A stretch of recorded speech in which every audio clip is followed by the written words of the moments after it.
Hey guys, welcome back to the channel. This is part 1 of our story. If you like this what if story and want to see part 1, let me know in the comments below. Before we start, don't forget to like, subscribe, and share this video with your friends.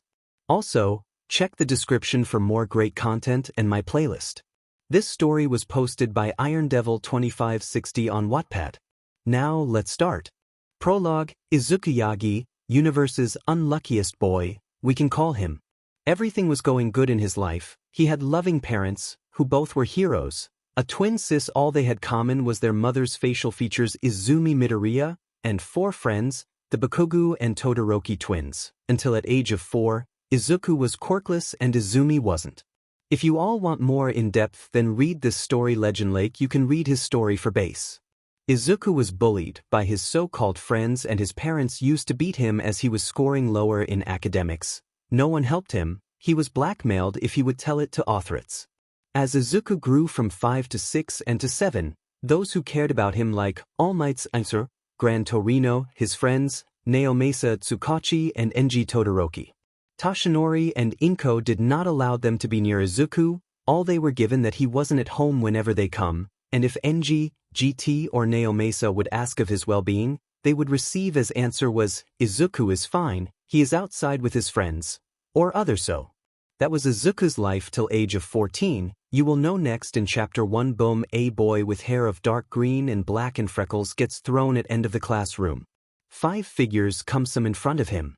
Katsuki, I wonder how were you able to survive mine and Katsumi's blast. Deku. A boy with blonde hair, red eyes and an evil smirk on his face, his name was Katsuki Bakugo. His twin sister, Katsumi Bakugo, got her eyes on a book, picked it up. Katsumi, hero analysis for future, only if you have any future, Deku. She then burned the book with her Quirks same as her brother and threw it out. Izuku, why did you do I? Izuku said standing up, but he didn't get to finish as he was pushed against the wall and was held by his own twin sister and part of his childhood bully group, Izuku Yagi. Izumi, I told you, didn't I? I told you to not come in our path, I told you not fill the career form for hero course. She, as enraged, gave huge blow in his stomach and threw him down. Izumi then held Izuku by collar, stomach gripping Izuku, with a scowl on her face and hatred for Izuku in her eyes. Izumi, so, you still won't be a hero? Izuku then nodded weakly, still gripping his stomach, which earned him a kick in his face which got his mouth bloodied. Izumi with evil smirk, let's end his miserable life. Shoka, wait, but what if someone found his dead body and got a check for fingerprints? Izumi, oh, we won't kill him but only beat him till he begs for his death and then throw him from that window. From falling he will land into a bush which consists of a snake pit, so no one goes there, thus no one will find his corpse. It looked like as if she planned this a long ago. The group then started beating him. Katsuki and Katsumi continuously blasted him without a break. After them the Todoroki twins started impaling him with fire and then shoot him with ice shards. Shoto, I think this is enough. Izumi with help of her quirk, floated him and threw him out and the 5 friends went to their homes. A hooded man was standing on ledge of the roof. Man, this one wasn't challenging enough, but the work is done. The man he took a swan dive. While falling he saw a boy, badly injured, falling from a window. He quickly prepared his hook blade and shot it towards him. The hook wrapped around Izuku's body and the man quickly pulled Izuku towards him, took his Izuku in cover and landed in an alley. Thanks to his kinetic absorption suit he didn't took any damage. He laid him on the ground and looked at him like this but in his school uniform. Holy SHT, what happened to this kid? Looks like got beaten up in school, but this is something, I should take him to hospital and call his parents, but looks like need to take sweep look for any survivors. He then enabled his eagle mission looking for enemies, but what caught his eye that Izuku was glowing golden, meaning that he was his next objective. Not knowing what to do, he quickly called the headquarters. Hello. This is Eagle 379, I need an urgent SERT, please enable protocol, 834, yes that location is correct, please send it urgent, the person is critical, thank you. He then started applying bandage and a few medicines he had. A few moments later it started to become windy, he looked up to saw his and Izuku's transportation, the VTOL hovering above them. He carried Izuku to roof, and the medics took him inside, put him on oxygen, started cleaning the BLD and treating his wounds. The VTOL was flying above the clouds and using the retro-reflective panels so no one could see it. It then went under a bridge, stopped midair as the land under the bridge started opening like a gate, and with it the VTOL went down and the gates again closed. As the jet landed, the medics took Izuku to infirmary ward. He was approached by an old man in a business suit and with a walking stick. Veteran Giovanni, what's meaning of this? I demand an explanation. Veteran Giovanni. Director Miles, as the orders given by the council to assassin the target as I was leaving for accomplishment of the mission, I saw that boy falling from a school building. I saved him, my instincts told to take him to hospital, but when I activated my eagle vision, the boy glowed golden. That, Director Miles, that means the boy was your objective. If you want to rest, go take one. If not, go look up that boy's info. I want everything on him. Bring me his info in control room B3. Giovanni then went jogging away, while Director Miles went to his office. Hospital ward. Giovanni walks into the ward towards the receptionist. Giovanni, excuse me, a boy was taken in for treatment. I wanted his belongings to check his information ordered by director himself. The receptionist then handed him a huge bag. Giovanni was about to leave the hospital ward when someone called his name. He turned to see a doctor. Doctor, please come to my office. Giovanni did what he was told and both went to the doctor's office. Doctor? So, we treated the boy, and if it weren't for you, the would have died. So when we were treating him, his injuries were from ice and fire attacks. Some looked like came from explosions and a heavy hit in face and in stomachs. Here is the file. The boy will wake up in few hours, and he had a lot of scars on his body, like more than a normal assassin ever had. The doctor handed him the file and Giovanni left for control room B3 to meet director. While going there, he searches Izuku's belonging, but what he find was extraordinary. When he reaches there, he sees director standing near a table. Giovanni, sir, the boy's name is Izuku Yagi, studies in Aldra Junior High, and the most important thing that I found about him that this kid takes note on heroes. Yes sir, heroes, like everything on them, their ultimate attacks, weaknesses, form of attacks. If we use this info, the heroes don't stand a chance against us, but I don't think these is only 2 books, and this is its 30th volume. He hands him the Vol 29 and burned 30th volume of Hero Analysis for Future, and starts collecting some other info. General Miles was amused by his ability to analyze, from which remembered someone his dear. Giovanni, I have hacked into Aldra High's server and I have found ton of info. His father's name is 𝐶𝐮𝐭𝐡𝐨𝐫 Yagi, mother's name is 𝐀𝐮𝐭𝐡𝐨𝐫 Yagi and has a twin sister named as Izumi Yagi. Izuku's score for exams are way too less. I mean, from his abilities of analyzing, I don't think this is true. And he has bad record as well, on account for beating up students, coming late to school, disobeying teachers, and he is quirkless. The last line struck the general. It was like he was infuriated. He called a man passing by. General, I want you to check security cameras from last month till today on this boy. Everything he did in or something happened to him in class, hallway, ground, everywhere in and near school premises. Take as many as men possible. Is that clear? Man 1, yes sir. The man then went outside to room and General turned towards Brian to talk to him. General, I want a full DNA scan of that boy and my son. Let me know what you get. General then leaves towards his office. Minutes later. General's office. Knock knock. General, come in. Giovanni comes in to see General signing some documents. He looks up to see Giovanni with a file. General then motions him to sit. General, veteran, what's the result? Giovanni, sir, the DNA matches your son. I don't how but they do. Giovanni then gives the result file to the general. He reads the file. While reading he stands up, closes the file, walks towards the glass which showed the whole base and stares. He walks up to General and notices tears rolling down General's cheeks.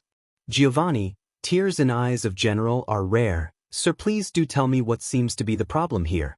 General, these are not tears of sadness, veteran. These are the tears of joy. I think we have found the last descendant of Adam and the Miles family. Whoosh, a lot of problems guys, a lot of problems. The key of P came out of keyboard, so I had to stick it with cello tape. Yes, I have taken a lot of pictures, some you may know, some may not. Comment which of them did you know. And yesterday I found out Desmond was a descendant of Adam, the first human. After this I'm gonna do the Iron Lad book, so wait till next one comes. Giovanni, that's impossible. You told me that every one of your family was killed, including your own son, so how that boy is your grandson? General, veteran, have I ever told you guys that why I came from the U.S. to Japan? Giovanni, no sir.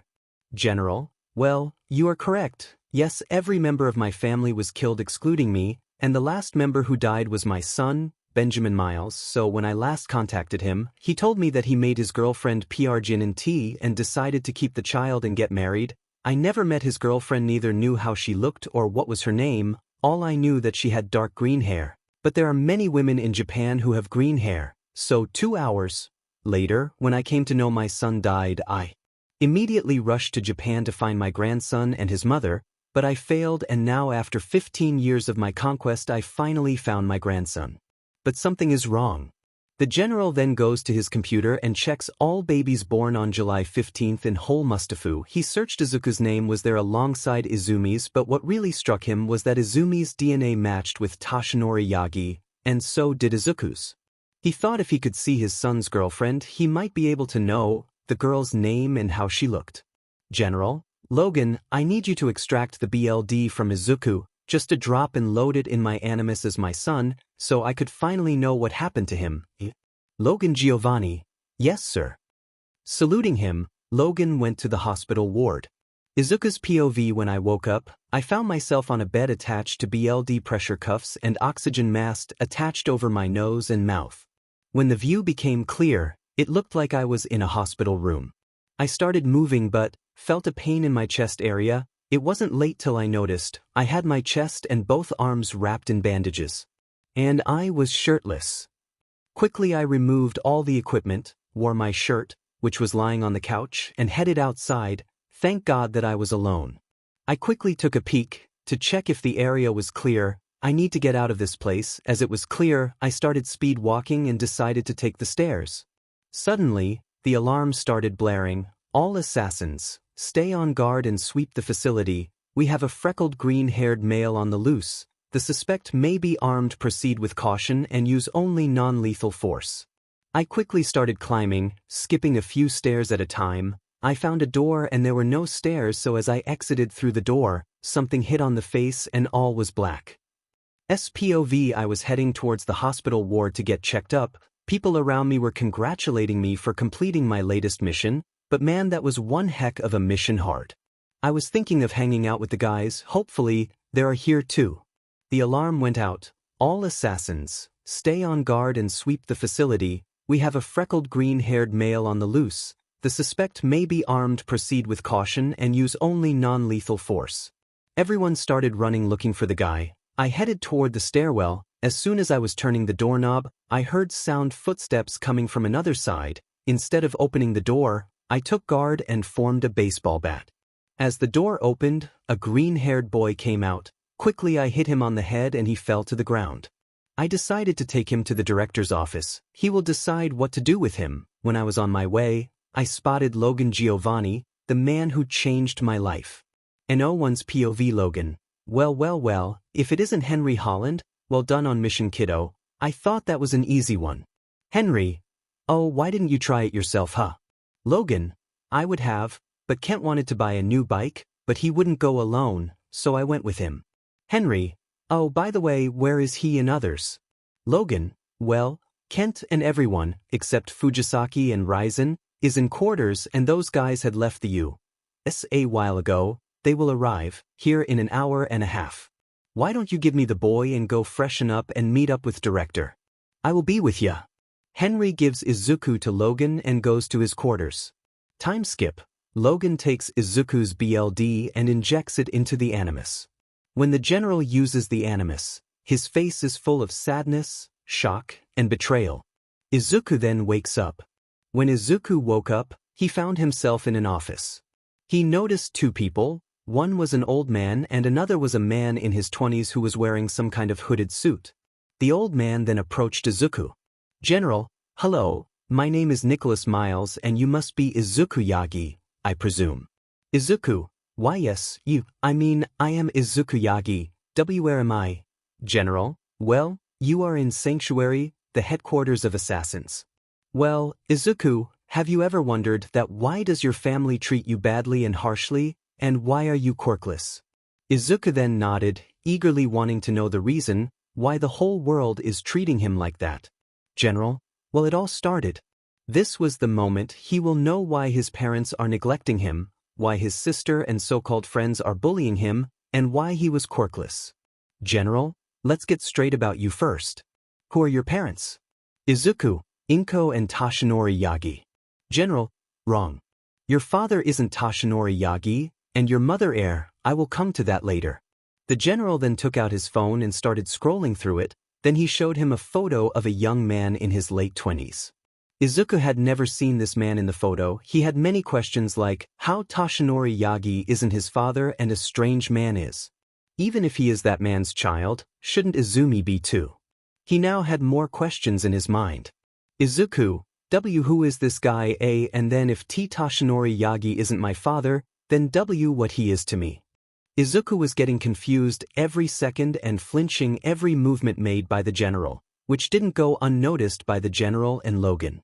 General, this is my son, Benjamin Miles. You remind me of him very much. You have his eye shape and curly hair, the hair and eye color you got after your mother, and you also have his rambling and habit to write down everything. A small smile was formed on General's face just by thinking of him as if he was very dear to him.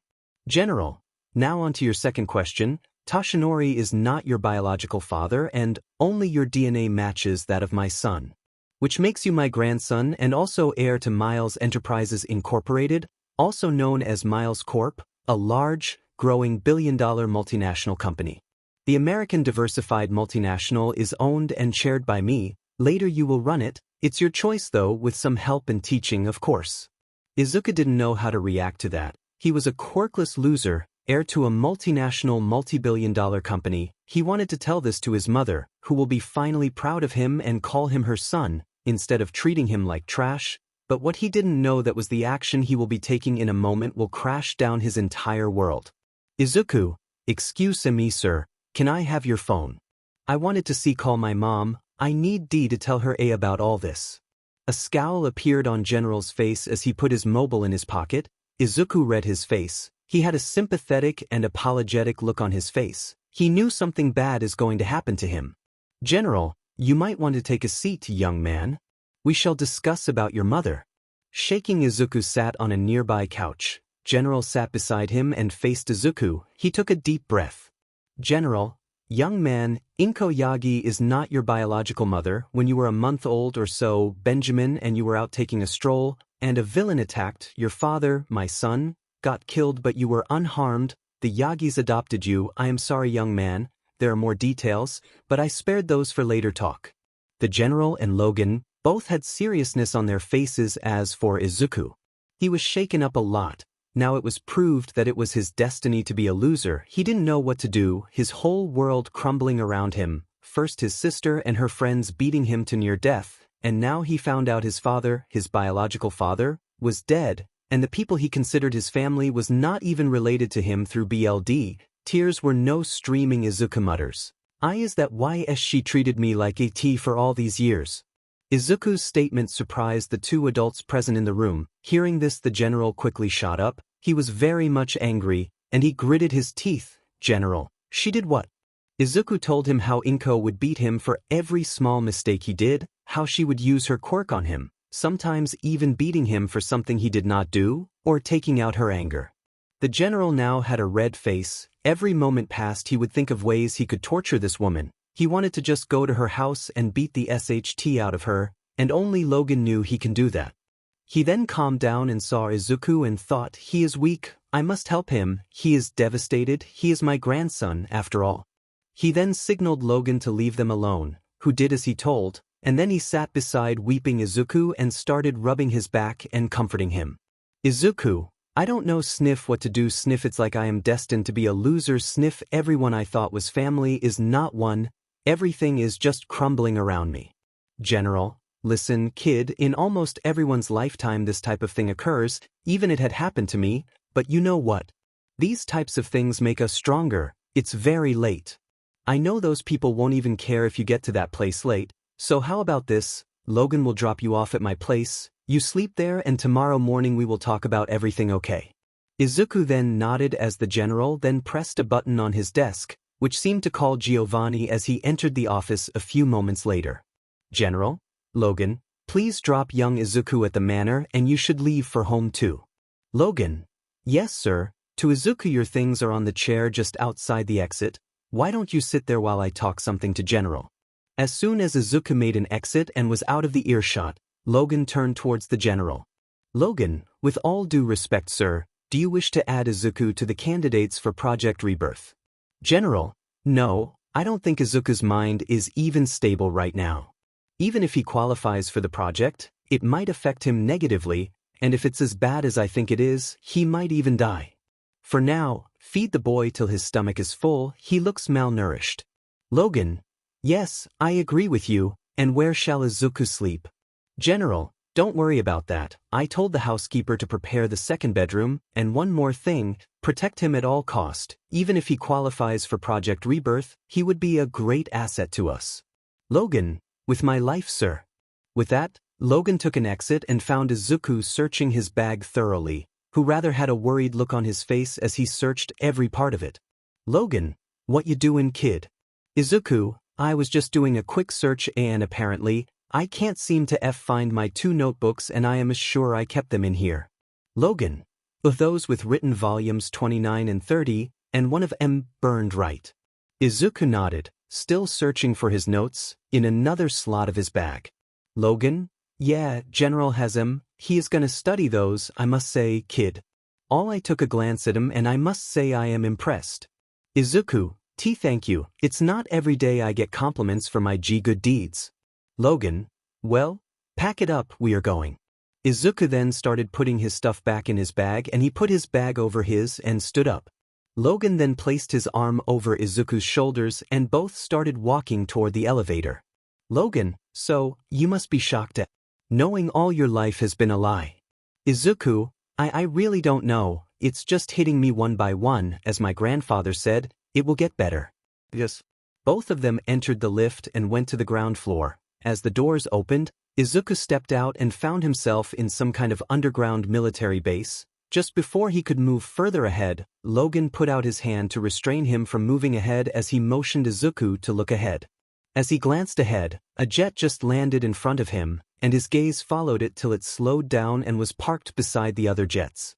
Izuku, what was that, 𝐀𝐮𝐭𝐡𝐨𝐫? Logan, well, it came from one of the entrance tunnels which then merge with other ones to form a big tunnel that leads here.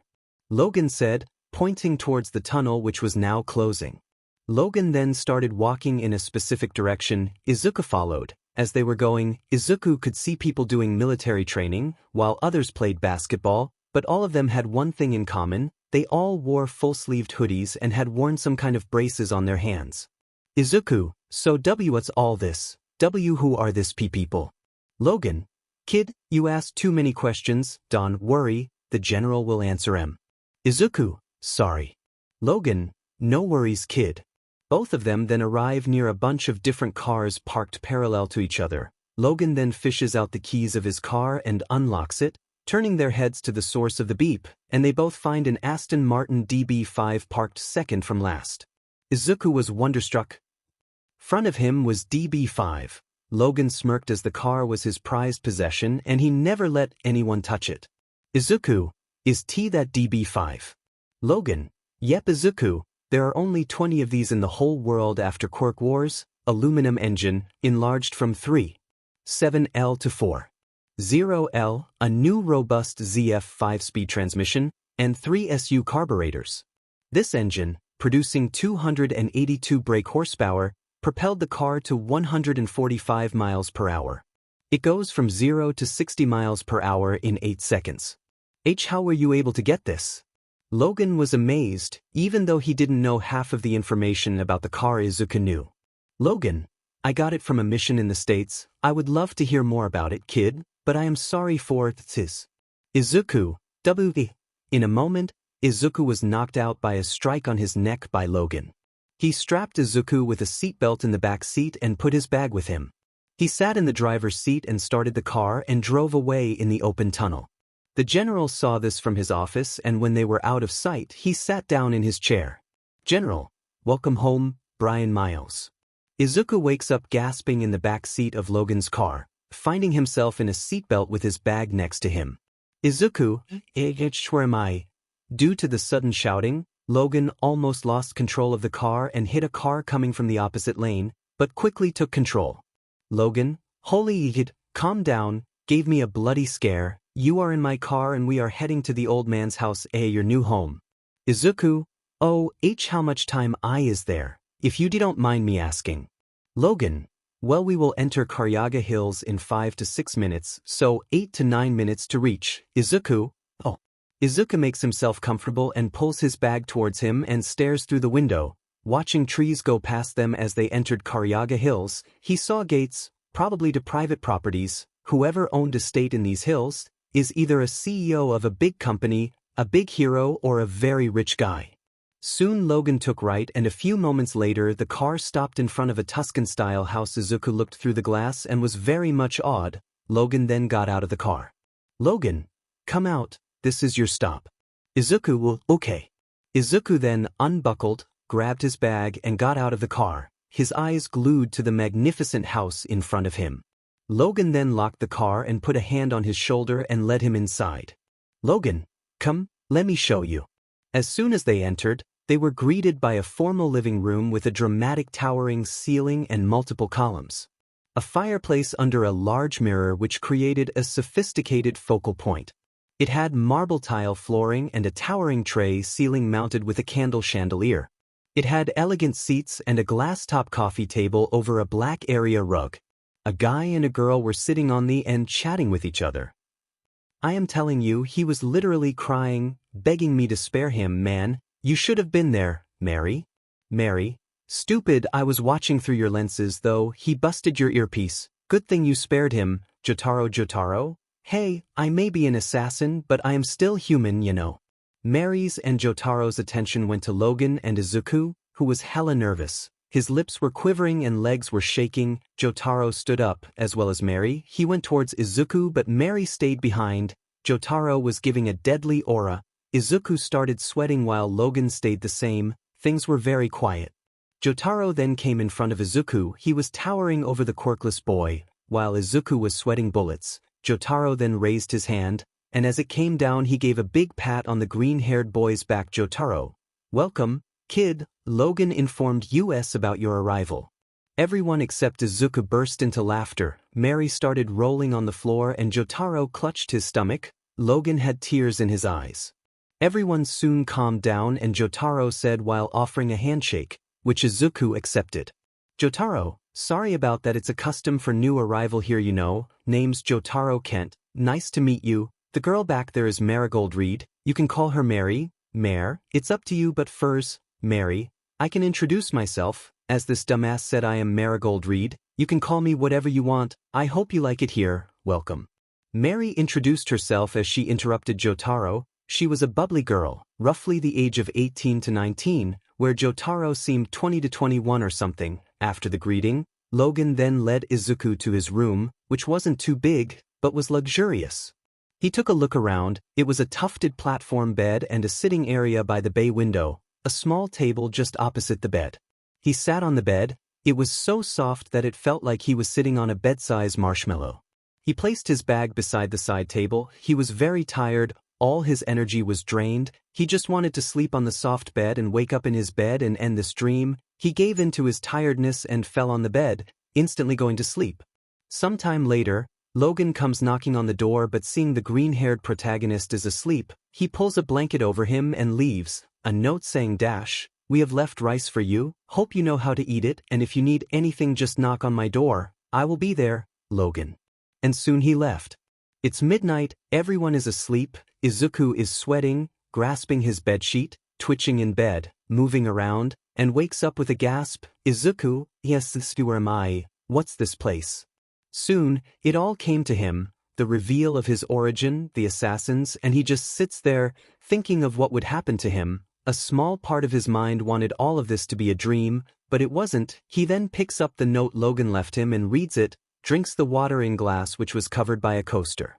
He then looks out the window and sees the stars twinkling and the moonlight was falling into the room. Everything was illuminated. He then went to the sitting bay and sees the appealing view of the city from the villa. The lights from the building were like stars. He never saw this view before. His so-called parents never took him outside. His stomach grumbled, a sign of hunger. He stood up and quietly went to the kitchen, trying not to make any noise and wake up others. The kitchen was exquisite as the rest of the house. Izuku then turned the lights on, and he then saw a pan, half filled with rice. No one ever left him anything like that. He had to buy his own food sometimes or eat the leftovers when he was at Yagi's. He took a plate and served for himself, but a voice came from behind. It was the general in a night dress. "The general, don't you want to heat it? I can do it for you."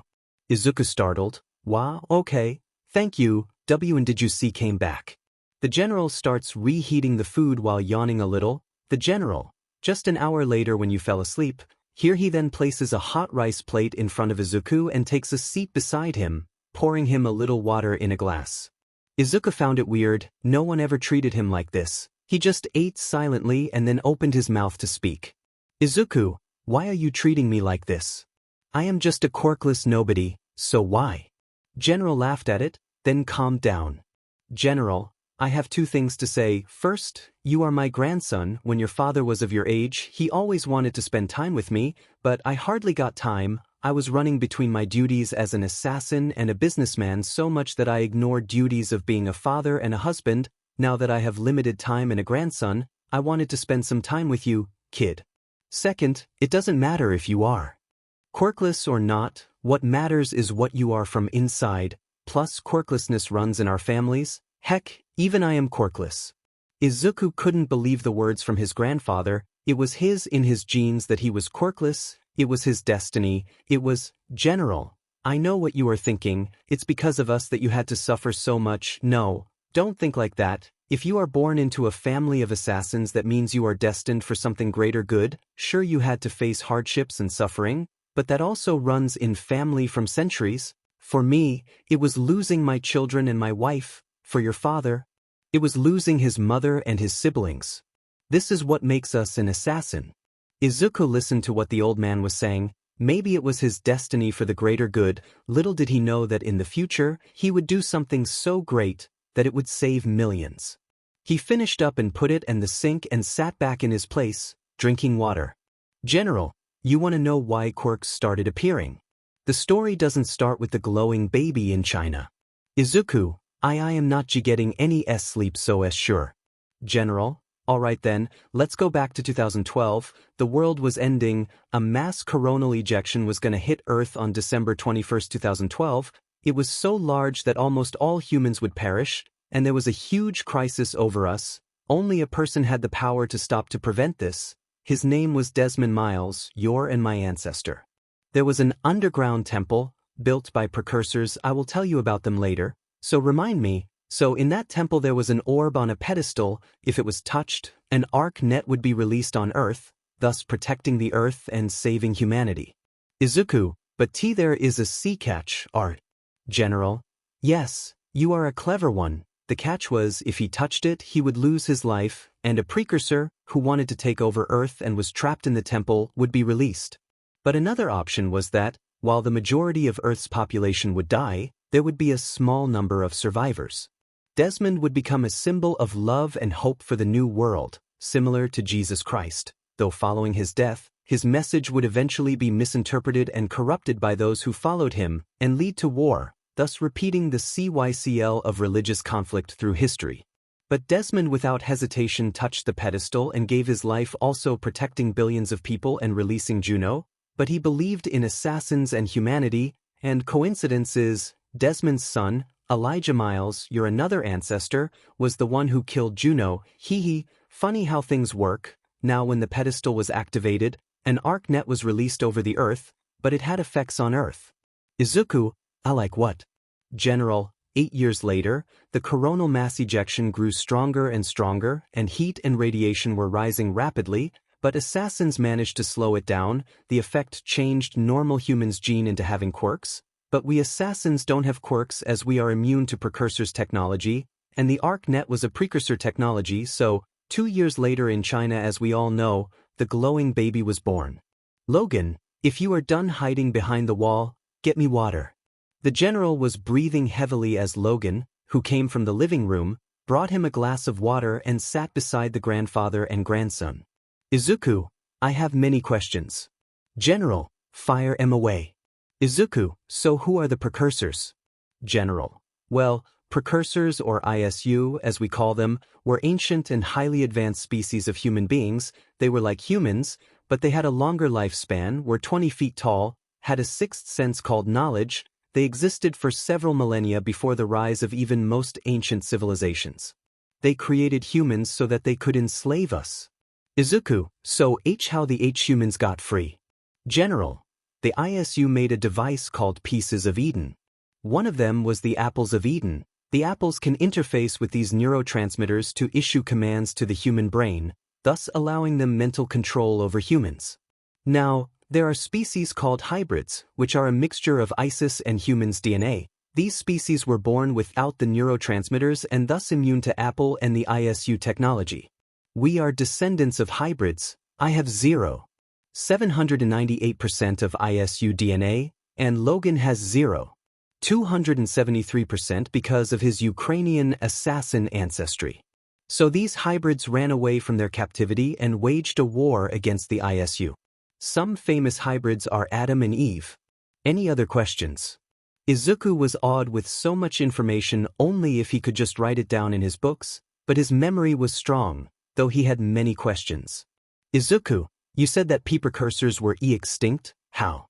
"General, well, due to the war between humans and ISU, both sides suffered heavy losses. They were hit by a coronal mass ejection, also known as the Great Catastrophe. The one that happened in 2012 was recurrence of previous one. Again, humans and ISU had suffered heavy casualties, although of survivors, ISU unable recover their numbers, and began in decline towards their extinction. Another factor responsible for their extinction was the radical change in the environment. The gods we know of today were ISU. After the event of the Great Catastrophe, the few remaining precursors helped humans build their civilization, and thus humans viewed them as gods. Although some of them managed to reincarnate themselves somehow, the assassins managed to destroy them. It was necessary. The knowledge and power they held was too much for us to handle, and it would have destroyed us. "Izuku, so what are the assassins for?" "What are your goals, General?" "We assassins are here to oppose the Templars. We protect humans' free will and their freedom, and to attain peace." "Who are Templars, you may ask?" Templars are a secret transnational organization which for thousands of years has striven to seize control of humanity in the name of uplifting their condition and inaugurating lasting, world peace.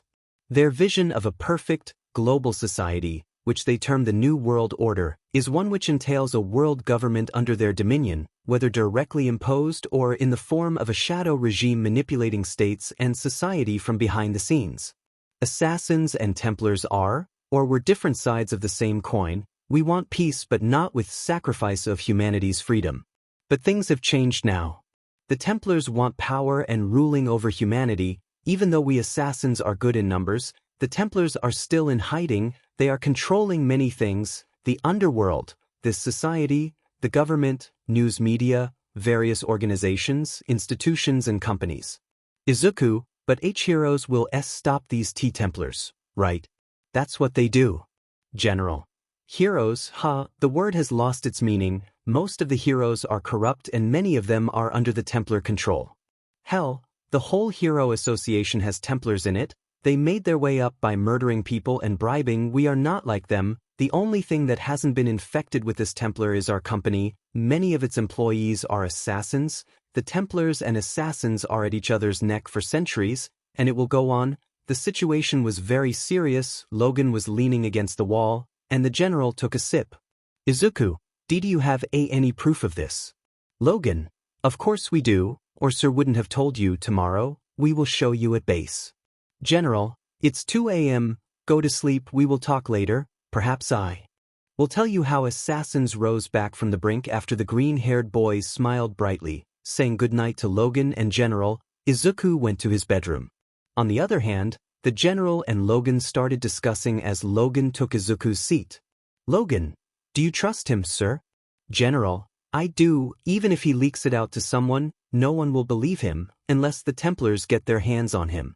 Logan, I want you to keep an eye on him, be with him. If they find out about him, we don't know what they will do to him. Logan, yes sir. General, anyway, on to the important matters. Tell me about the movement in the underworld. Logan, yes sir, our intel has spotted the Irish and the Triads, meeting at bar frequently since last month. Logan placed a device on the table which projected a holographic image of several people dressed in black suits entering a restaurant, then the image switched to another one which had been taken through a glass, and the same people were now having some kind of meeting, sitting at a long rectangular table. The hologram closes and Logan puts it back in his pocket. General, what about the shipments? Logan, in and out every week, very tight security.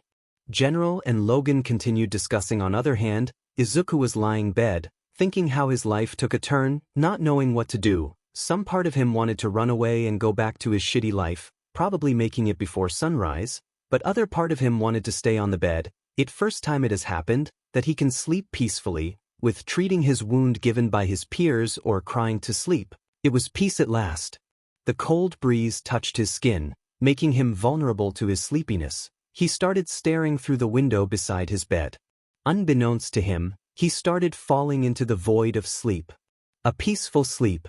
So after consulting some of my friends, I decided to redo the backstory, and I am too lazy to edit previous chapters, so let's hop in. Benjamin Miles was on a mission from his father and his mentor to liberate a city of Japan of Templar control so the assassins can be established.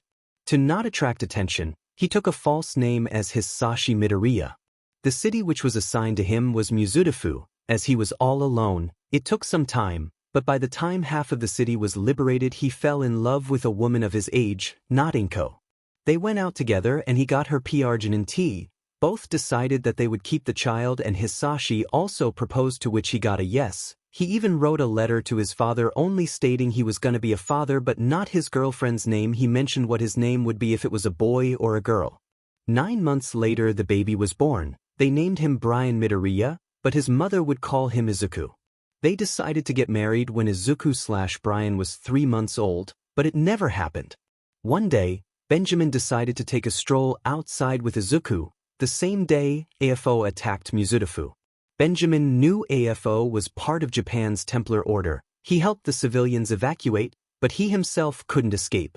The fight between AFO and All Might with 𝐻𝐵 had begun. Benjamin was viewing the fight, couldn't do much. All he had was Izuku and his hidden blade, but AFO overpowered them. Benjamin intercepted them, handed baby Izuku/Brian to injured All Might and asked him to protect Izuku/Brian at all cost. Benjamin then started to fight AFO. He weakened him a little, took out both his eyes, but it cost him his life. He was alive, but brutally beaten, had a few holes in him, but alive. All Might, injured, handed little Izuku/Brian to 𝐻𝐻𝐿 and fought AFO and killed him, but the fight caused a debris fall on Benjamin and had him killed. All Might then promised Benjamin that he would raise and protect Izuku as his own. Izuku's mother was told that Benjamin died, and she also thought Izuku/Brian died. By the time she tried searching for her, Brian's name was changed to Izuku. With help of a quirk, his eyes and hair were changed to green. He was adopted by 𝐻𝐻𝐿 and Toshinori Yagi, who also had a child a month older than Izuku. 𝐻𝐻𝐿 and Izumi never liked Izuku because him not being there anyone. The only thing that kept Izuku in Yagi household was All Might. He loved Izuku, but his hero work kept him away from home. He would leave in early morning and come late in the time gap was enough for 𝐻𝐻𝐿 and Izumi to abuse Izuku. All Might was not aware of this. And yes, Bakugo and Todoroki twins would also bully him in school. That's it guys, that's the change and backstory of how Izuku was handed to Yagi's. All Might is a good guy, and Izuku's biological mother will be introduced and she will have an important role here. Now my exams are starting tomorrow, so don't expect any updates. Bye now and take care. Sunlight fell on our green-haired protagonist. He blocked it with his hands as he raised it over his hands and sat up straight. He looked around and the memories of last night came to him. He started thinking, can I be part of something greater? Do I have an option?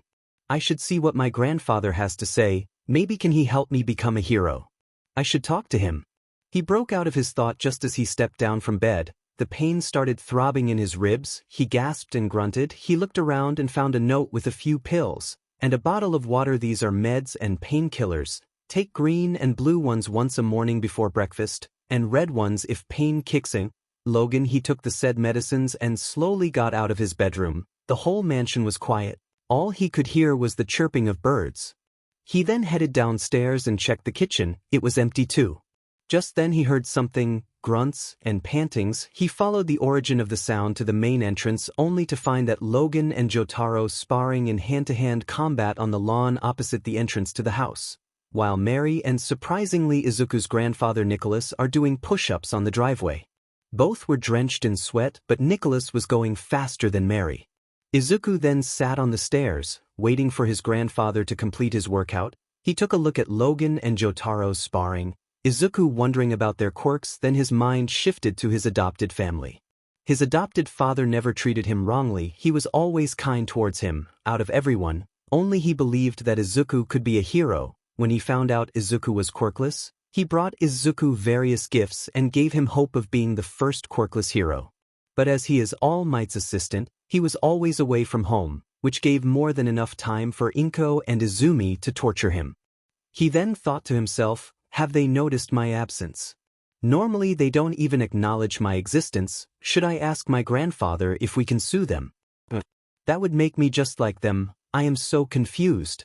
While Izuku was talking to himself, Nicholas stopped his push-ups, stood up as picked up his cane and walked normally, and sat down beside Izuku, which was enough to pull him out of his thinking train. What are you thinking about? He asked as he started drinking water from a nearby bottle. I was thinking if why you use a cane if you can walk perfectly.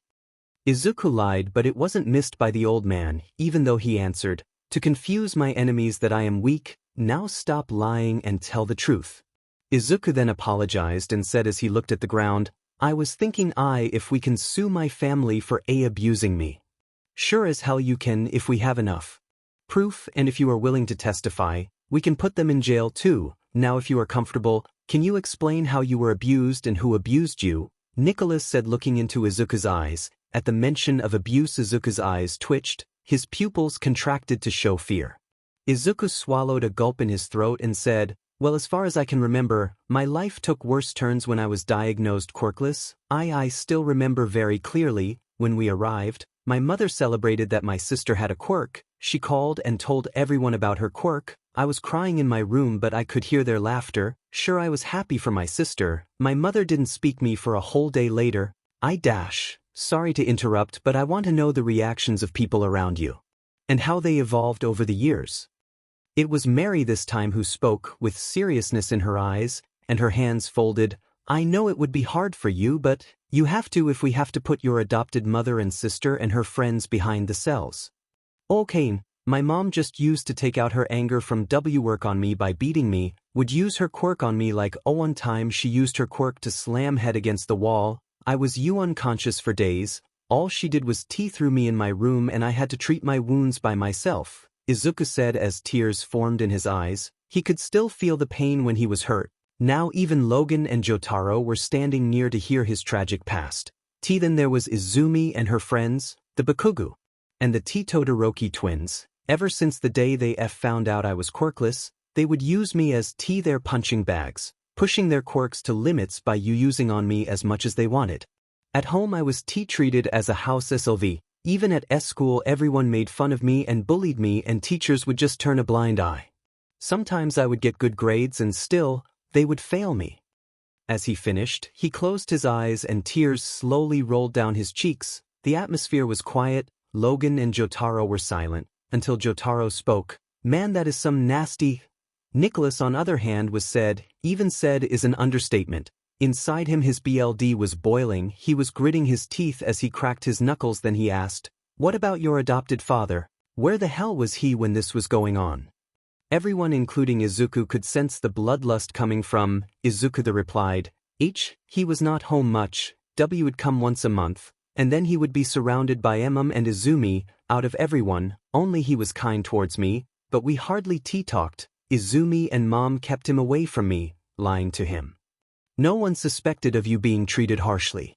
I mean, sure as hell people can notice your absence in the house. And why didn't you go to the police or child protection? Logan finally spoke up as he was wiping his sweat-drenched body with a small towel. I did try once, even the police came but mom bribed them. The police wrote me suicidal in their reports, yeah, and then she beat me so ruthlessly that I wasn't able to walk for 4 days. Ever since that I was even afraid to go near the police. As for relatives and neighbors, she would straight up lie to them telling I was busy or not feeling well. I would rarely approach them. Izuku said as he let out a huge sigh, feeling a huge burden has been lifted off him. Mary hugged the frail boy, as everyone felt horrible about the pain he had to go through for 10 years of his life. He is 14 now, and at age of 4 he was declared quirkless. Nicholas stood up and went inside silently, then he spoke. You have 30 minutes to get ready, we all meet here. He then went to his bedroom and the 4 sitting outside just watched him leave. One by one, they started leaving for their respective rooms. Now it was only Logan and Izuku, who was confused, but then Logan spoke. Well kid, why don't you get ready and take a shower? Looks like there is going to be a lot of talk about what to do with your foster mother situation. Logan then gave Izuku a small pat on his back as he headed towards his room, with Izuku quietly going to his room. Izuku was in the shower for 15 minutes, enjoying each peaceful moment as hot water droplets hit his skin every time, relaxing. Sometime later he came out of the vapor-filled bathroom, with a towel wrapped around his waist. He went straight to the mirror and took a look at his body. The wound from yesterday seemed to have healed and there was no pain, but there were those hideous burn marks and scars all over his body. Every scar had a story behind it. He remembered every one of them. The pain and agony he was in, it was endless. Those look painful. You must be something to endure such pain for 10 years. Izuku turned around and blushed heavily as it was Mary who was standing at the door, holding Izuku's cleaned and folded clothes. Mary placed his clothes on the bed as she said, Your clothes, we don't have any other clothes of your size, sorry. She then stared at Izuku's body, specifically his scars. She came near to Izuku, who was practically shaking and blushing as he never had such a close encounter with a girl. Who caused this one? She asked as she motioned towards a scar on his stomach. Izuku then replied, averting her gaze, It was given by my once best friend, we were like brothers. Sensing it was a sensitive topic, she apologized and said, Meet us in the dining room, your grandfather is calling. As she left, Izuku quickly shut the door and started wearing his clothes. Izuku came downstairs with his bag hung over his shoulder. He found his grandfather sitting at the end of the dining table, reading the newspaper, with Logan, wearing a business suit, sitting beside him working on a laptop, and Mary opposite him, scrolling on her phone. Logan noticed Izuku and motioned him to sit beside him. Izuku did what he was told. Just as he sat, he took a peek at Logan's laptop and saw pictures, which looked like 4 people in black corporate suits entering what seemed like a restaurant.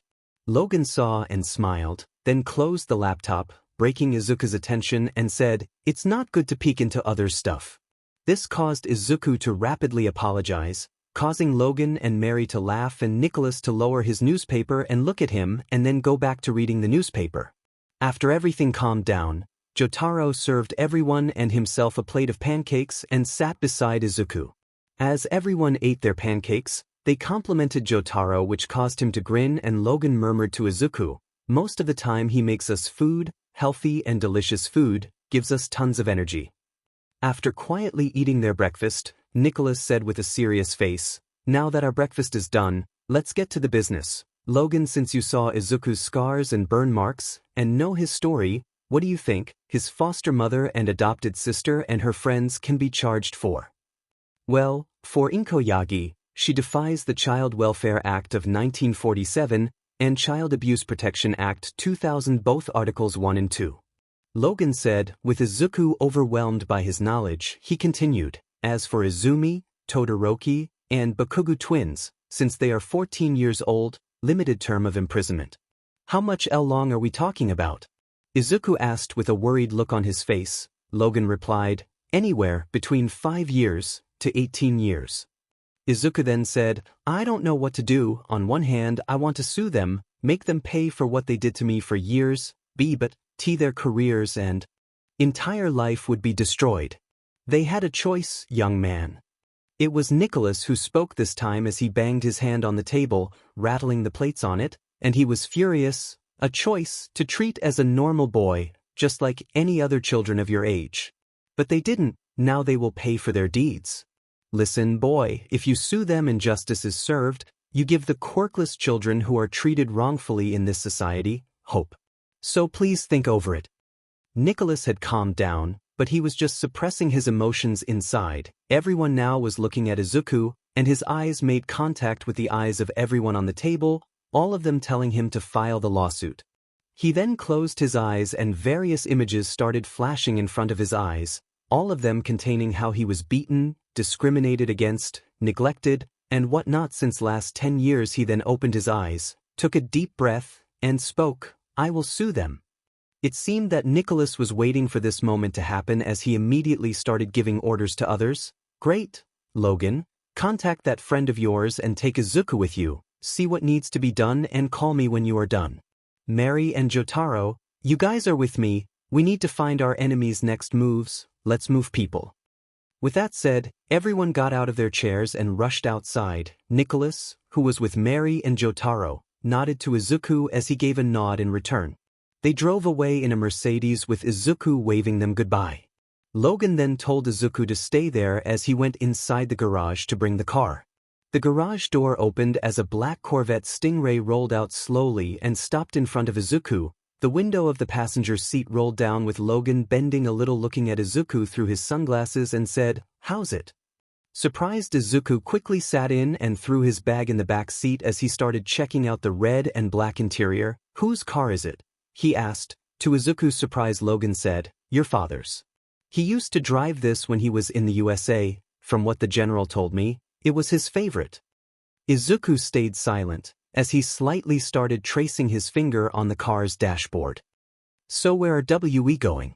Izuku asked as Logan drove out of the mansion down into the forest area of 𝐀𝐮𝐭𝐡𝐨𝐫 Hills. "So we are going to a friend of mine who happens to be an ex-assassin. You see, he has a quirk that allows him to see into a person's memory as clear as a movie. You just gotta give him a time period, and he will see everything that you saw during that time." Logan replied with focus on the road as they entered the city. "So if I tell him to see, between July 14th of 2523 and August 15th 2523, he will see everything I saw between that time period?" Izuku asked as his curiosity piqued, thinking of ways how a man of that quirk could do good for people.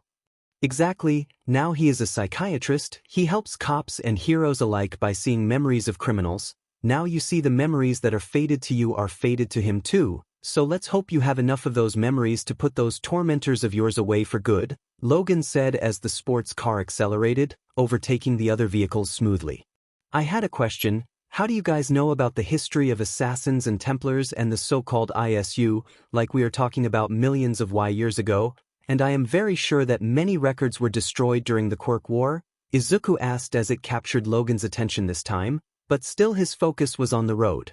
"Ah, nice question. You see, we have a virtual reality machine called Animus. It allows us to see memories of our ancestors, so with its help, we were able to relive the life or memories of a person who lived in 7th or 8th century, and even before that time," Logan said, sounding like a fanboy, but for Izuku, it was just overwhelming. The feeling of living in ancient times seemed amazing. "I have so many questions. Will I be able to use Animus? Why don't others use it? How was it when you used Animus for the first time?" Izuku asked just like a small boy full of happiness and curiosity. Logan then laughed and said, "Calm down, my dude, I will answer them. Don't worry, here we are." Logan parked the car in a parking space and both of them went to a small clinic where Logan checked with the receptionist as Izuku sat down on a bench with a kid and his mom, checking out the room. There were all kinds of people, old, middle-aged, and kids. Soon the duo went inside a room. After Logan got the female receptionist's number, it looked like a normal doctor's office, with a white desk, an office chair, a 3D model of the brain on it, and a few charts of human brain, bookshelves and framed degrees and photos hanging on the wall. Izuku and Logan sat in the chairs in front of the desk waiting for someone to come.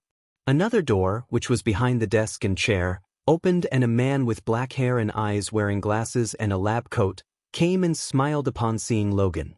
The doctor and Logan hugged each other like old friends, and the doctor said, "It's so good to see you." "Same man, I missed you, old friend." The doctor then looked at Izuku and said with a smile on his face, "You must be Izuku. My name is 𝐀𝐮𝐭𝐡𝐨𝐫 Murakami. It is nice to meet you." "Likewise, sir." Izuku stuttered while he bowed to 𝐀𝐮𝐭𝐡𝐨𝐫. The trio then sat down and started discussing the procedure. "So Logan told me everything, Izuku. I knew Quirks were treated bad, but I didn't know this bad. I am so sorry to hear, but we can put them behind the bars, Izuku, but need to see your memories so I can testify in court. Do I have your consent?" Murakami asks, to which Izuku replies with a nod. Murakami then handed a tranq gun to Logan, just in case the situation got out of hand, which it does when his patients had PTSD.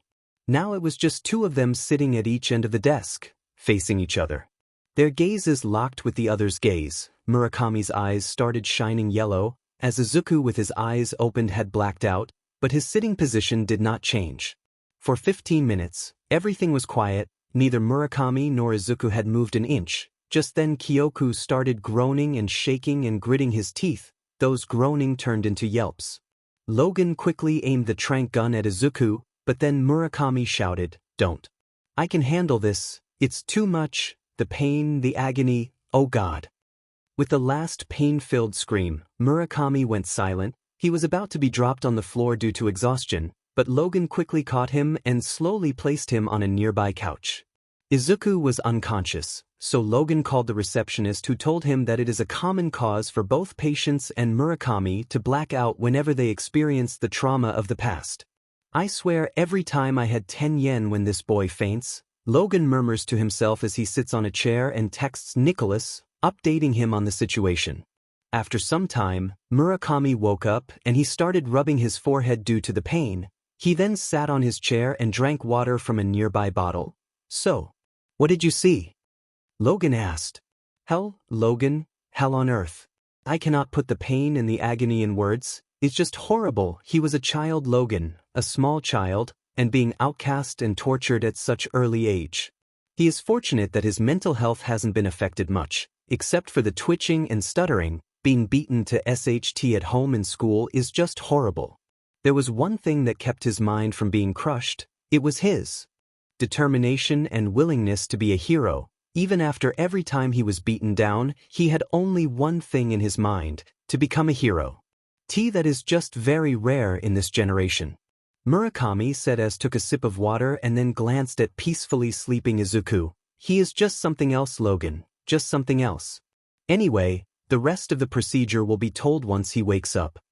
Izuku woke up, finding Logan and Murakami chatting like old friends. He then rubbed his eyes, took a deep breath, and said, "So, what did you see?" "I saw a boy, someone who is braver than others of his age. That is you. Now, onto the procedures. My brother has a quirk where he can read the mind or thoughts of the person he makes eye contact with, as well as he can display them. Logan told me you wanted to sue your foster family. With my brother's help, we will have proof. We need to put them away. I will also prescribe you some medicine that will help decrease your anxiety, and you need to do meditation and yoga too. One more thing, take a health checkup." Murakami said as he wrote down prescriptions and handed them to Logan. Izuku then thanked the doctor and was about to exit the room. Just then he called Izuku and said, "Izuku, what they told you last night was true. I am sure Logan will provide proof, but it would be better if you become an assassin, just like your father. Japan needs one more than ever. See you soon, Izuku." The duo then came out of the clinic when Logan called Nicholas, informing him that they have left the place. As they sat in the car, Logan drove off with Izuku to a known but hidden place. For people who don't know how the characters look like, Logan Giovanni. Nicholas Miles Jotaro Kent Marigold Reed, damn it. Nicholas bellowed as he brought down his fist on his oakwood study table, which produced a big crack in the middle. "We were so close to it. Now we are back to start." Logan and Izuku brought the bad news to Nicholas, who was signing some documents in his study. The bad news was that it turns out that the proof against the criminal should not be dependent on any type of quirk-based format. As Logan cursed himself for not remembering, Izuku began to worry. "What if they file a missing person report for me?" he thought, but unknowingly mumbled, which was heard by Nicholas. "Don't worry, young man, they haven't yet. As of right now, I'm keeping tabs on the police database and there isn't a single mention of you. Nicholas said as he placed a hand on Izuku's shoulder, while the other on his cane. Well, that's a relief for now, Izuku relieved. My best guess, Izumi must have told her that I am at a hospital or they simply don't care. I would rather go with both, Logan interjected. Why don't you head to your room or watch TV? I need to talk to Sir here in private. Sure. Izuku walked out of the room. As he climbed up the stairs he remembered something to ask and turned back. Just as he was near the study room, he heard something that caused him to stop in his tracks. There might be a way, sir, Logan said. I am listening. Izuku leaned against the wall and listened to Logan's plan. As he ended it was so quiet that Izuku was able to hear his heartbeat pumping in anxiousness. No way, that is not happening at all. Nicholas denied. Well, there is no other way, we cannot wait further. The boy's guardian father will put up a missing person report sooner or later. Logan pleaded, damn it. Nicholas muttered but was unheard by Izuku. Why don't we ask the boy himself? There is no need to hide Izuku. Izuku got a chill down his body, and slowly he entered the study with his head down. The two adults looked at him and then Nicholas said, What do you think, boy? He was not threatening or rough as usual but regular and way calmed. We can find another way. Logan's plan may get you caught. Then Logan said, the sooner we execute it, sooner we can put those BSTRDS behind the bar and you can lead a new life. The choice was tough. There was no moment to waste. He glanced at the wall clock. Mom should be at work and Izumi at school. This should give me enough time, I think. He thought to himself. I will do it. I want justice to be served. Izuku said, but then Nicholas asked, You sure, boy? This task is highly dangerous. From what you have told me, if you are discovered, you are doomed. If this is the last time I have to deal with this, I will do it. Besides, didn't you say that pain is what makes us stronger? Izuku said with a smirk on his face, looking at the general. I am proud of you, son, Nicholas said, giving a pat on Izuku's back. You have guts, kid. Benjamin would be proud of you too. The sentence almost brought tears to his eyes. Finally, someone had told him the words that he wanted to hear for years. Now leave me alone. I have to sign some 𝐶𝐿. Get him to the sanctuary and prepare him. I will meet you there. Logan agreed as the duo exited the room. Then he spoke. The old man finally went soft. What do you mean? All these years, he was rough. We knew he cared for us deeply but never showed. Today it finally happened. Man, I can't wait to Jotaro and Mary about this. Logan said with a grin on his face. Where are they? I haven't heard from them since this morning. Izuku asked as the duo sat in Logan's Aston Martin this time. Must be at the company doing their day jobs? Or must be at the sanctuary doing God knows what? That reminds me, have you ever been to the company building? Logan asked, starting the engine and slowly driving out of the house gates. No, there was a class trip planned but I was in detention, for something I didn't do, Izuku said with sadness in his tone, and irony. He couldn't visit his own company. No worries, after all this it is over, I will take you there, Logan said, finally coming off the hill road and merging into the normal traffic. Thanks, Izuku muttered looking through the window and gazing at the surroundings that went past them. Time skip. Logan and Izuku now were in the market district. The footpath was crowded and bustling with people, the same with cars on the road. Logan then slowly drove into an alley, which was quickly a dead end as soon as the car was fully parked. Are we there yet? Now what? Does the wall open like a door and we go into it? Izuku said, remembering the last time they entered the sanctuary. No, something better than that. Hold on, Logan said. Just then the display screen got a call from an unknown number, which Logan accepted. Identification please.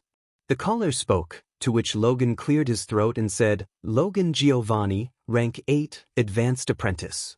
Voice print and rank confirmed, please proceed. The call ended as the floor, with outlines of a rectangle, beneath the car started descending along with the vehicle, like a lift, and then the ground was closed like doors whose upper side looked the same as that of the rest of the ground. Won't the other people see this? Izuku questioned as he looked through the window. It felt like being inside a big elevator, which it was. Just as we entered the alley, there are projectors, which project holograms of a wall at the start of the alley, thus covering us. Cool, right? Logan said, scrolling on his phone. Izuku just stayed silent, admiring all the technological advances. The floor lift then slowly submerged into the ground, and as if on instinct, lights started turning on, and it turns out, they were in a tunnel that was big enough for an SUV. After somewhat 10 minutes of driving going 80 kilometers per hour, Logan slowed down at an intersection of the tunnel into a big tunnel. He took a left into the big tunnel, and after 5 minutes drive, they approached a metallic wall, which slid down into the ground, and they were back in the sanctuary. The sanctuary was very quiet this time. There were very fewer jets and cars than before, and very few people were on the main ground, as if the whole sanctuary was deserted. Logan then parked in front of a 3-story building that was connected to one of the 4 rock pillars. The duo then entered the building and then into an elevator which was a little ahead of the entrance. Logan then pressed -3 as they entered the elevator, and the lift went down. Where is everyone? Yesterday it was full of people, and now the whole place is deserted.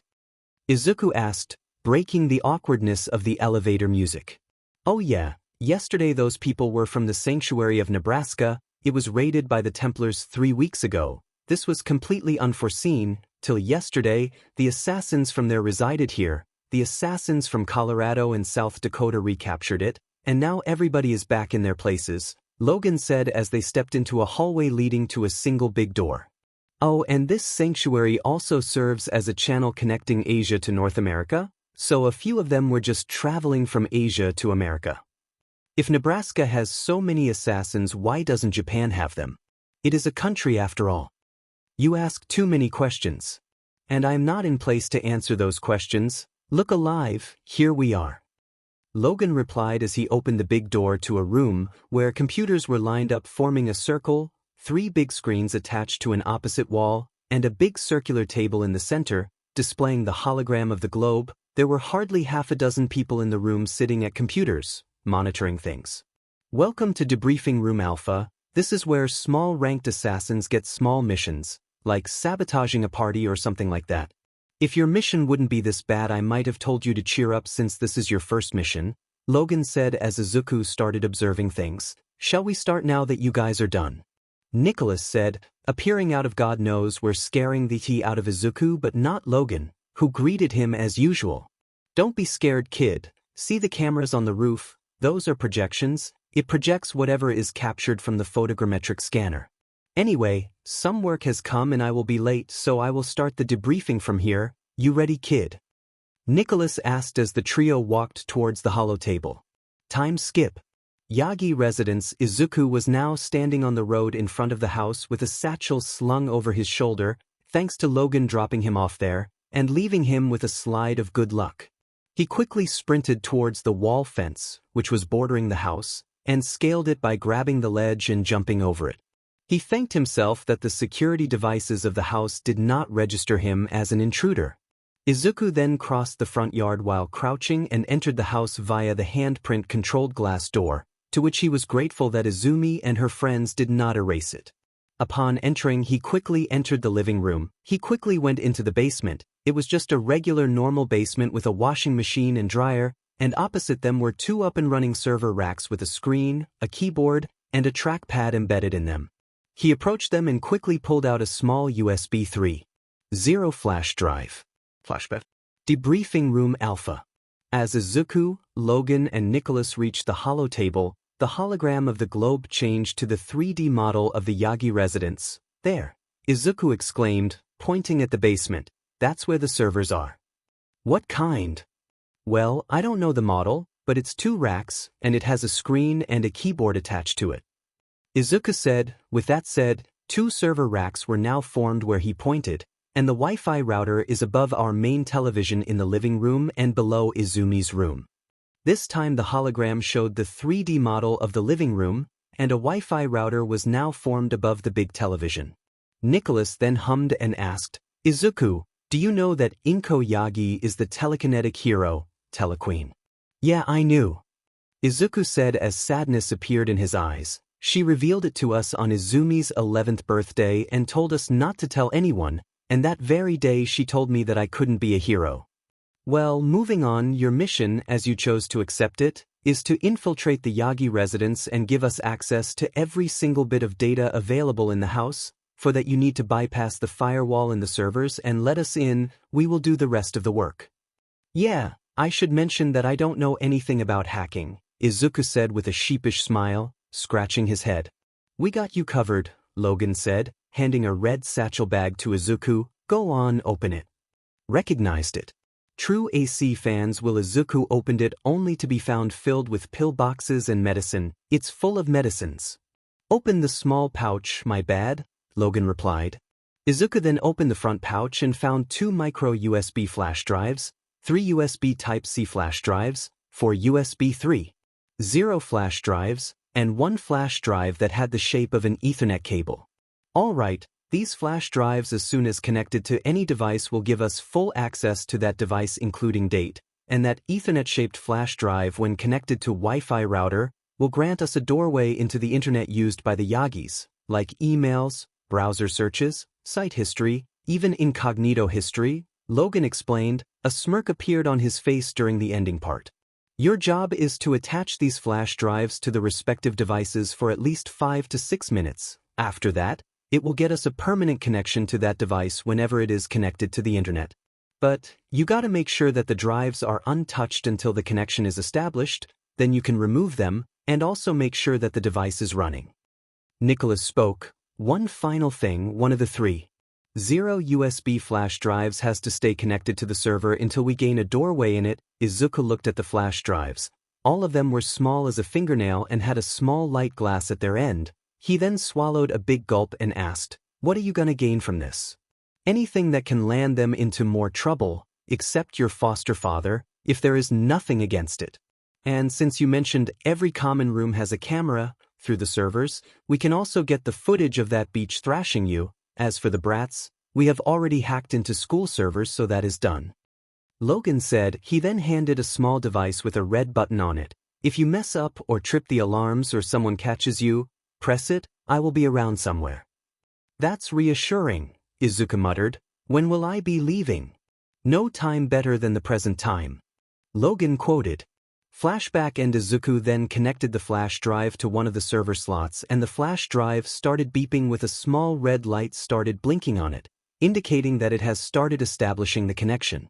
All the lights on the server then turned red for 5 minutes and then back to green, which showed that the sanctuary had got into it. Great. The server is done, Izuku thought, smiling to himself. He took out the flash drive. Now all that remains is 𝐀𝐮𝐭𝐡𝐨𝐫's laptop, Izumi's mobile and laptop, and the Wi-Fi router. He looked at the basement camera and its lights were now yellow. This brought a smile to his face as he went up the stairs and into the living room. Since the Wi-Fi router was on the wall above the TV, Izuku pulled a chair from the dining table and climbed on it. He quickly plugged in the Ethernet-shaped flash drive as all the yellow lights on the router turned red for 5 minutes, and then back to yellow. Suddenly the front door beeped, and on instinct, Izuku jumped on the floor and hid in front of the couch, hoping that whoever had arrived must not come into the living room. Wait there, guys, I will come back with money. It was Izumi. She then rushed to her parents' room. She must have come to hog money from 𝐻𝐿𝐴's locker, Izuku thought. Oh God. Don't let her discover me, Demon. I forgot the flash drive on the router. Izumi then rushed from the 𝐴's bedroom and hurried out of the house, just as Izuku heard the closing beep sound of the door. He shot up and pulled out the flash drive and placed it back into the satchel. He then went towards the 𝐴's bedroom, which also had an electric lock, but thanks to Izumi, who forgot to lock the door, it was now unlocked. He then entered the room. The room itself was high-end. The walls contained many photos. Some of them were of 𝐻𝐿𝐴 and 𝗧𝗏, and others were of the 2 adults and Izumi. Only one of the photos contained Izuku, and it was stuffed in the corner, buried under other photos. It was of happy 4-year-old Izuku, and carrying him on his shoulder was 𝗧𝗏. This formed a tear in Izuku's eye. He took that photo and folded it into his pocket. He then remembered his mission and quickly opened 𝐻𝐿𝐴's laptop, which was at the bedside table. Now he was struck with a problem as it was protected by a password, but this did not stop him as he plugged in the USB 3.0 flash drive and the laptop was unlocked. After 5 minutes or so, a text appeared on screen. We are inside the server, the cameras, and the router along with this laptop. Double press the red button when you are done. He then closed the laptop, took out the flash drive, and placed the laptop back where it was. He took a peek at the wall clock. Inko and Izumi will be back any time now, he thought, and ran upstairs, directly charged into her room, and repeated the action he did to Inko's laptop to Izumi's laptop and phone, which she forgot in her room. Just as he plugged in the respective flash drives in the two devices, he remembered something and rushed outside, into the room adjacent to Izuku's bedroom. The room wasn't much great. The paint had worn off and 2/4 of the room walls were covered with hero posters, a small table covered with his hero analysis books. Izuku quickly took his old school bag and stuffed all his 28 books along with the extremely rare All Might 10th anniversary figurine signed by the man himself, which 𝗀𝗡 got him, in the old worn-out bag. He then slung it over his shoulder and took one last look at his hero posters. For many years, those smiles and slogans on the posters supported him and pushed him to become a hero. Whenever he was pushed down, these posters would bring him up. Their smiles always brought a smile on his face. He could see many past versions of himself doing things in his room. One was writing his first hero analysis book, one was playing with the All Might figurine, the other was sitting and crying in a corner, and the last one just looking proudly at the posters while standing over the bed. Thank you for everything, for supporting me to become a hero, goodbye. Izuku sniffled, tears were rolling from his eyes. He fell on his knees, crying his heart out, muttering, I am sorry. The past versions came towards him and said one by one, it is fine, do not cry.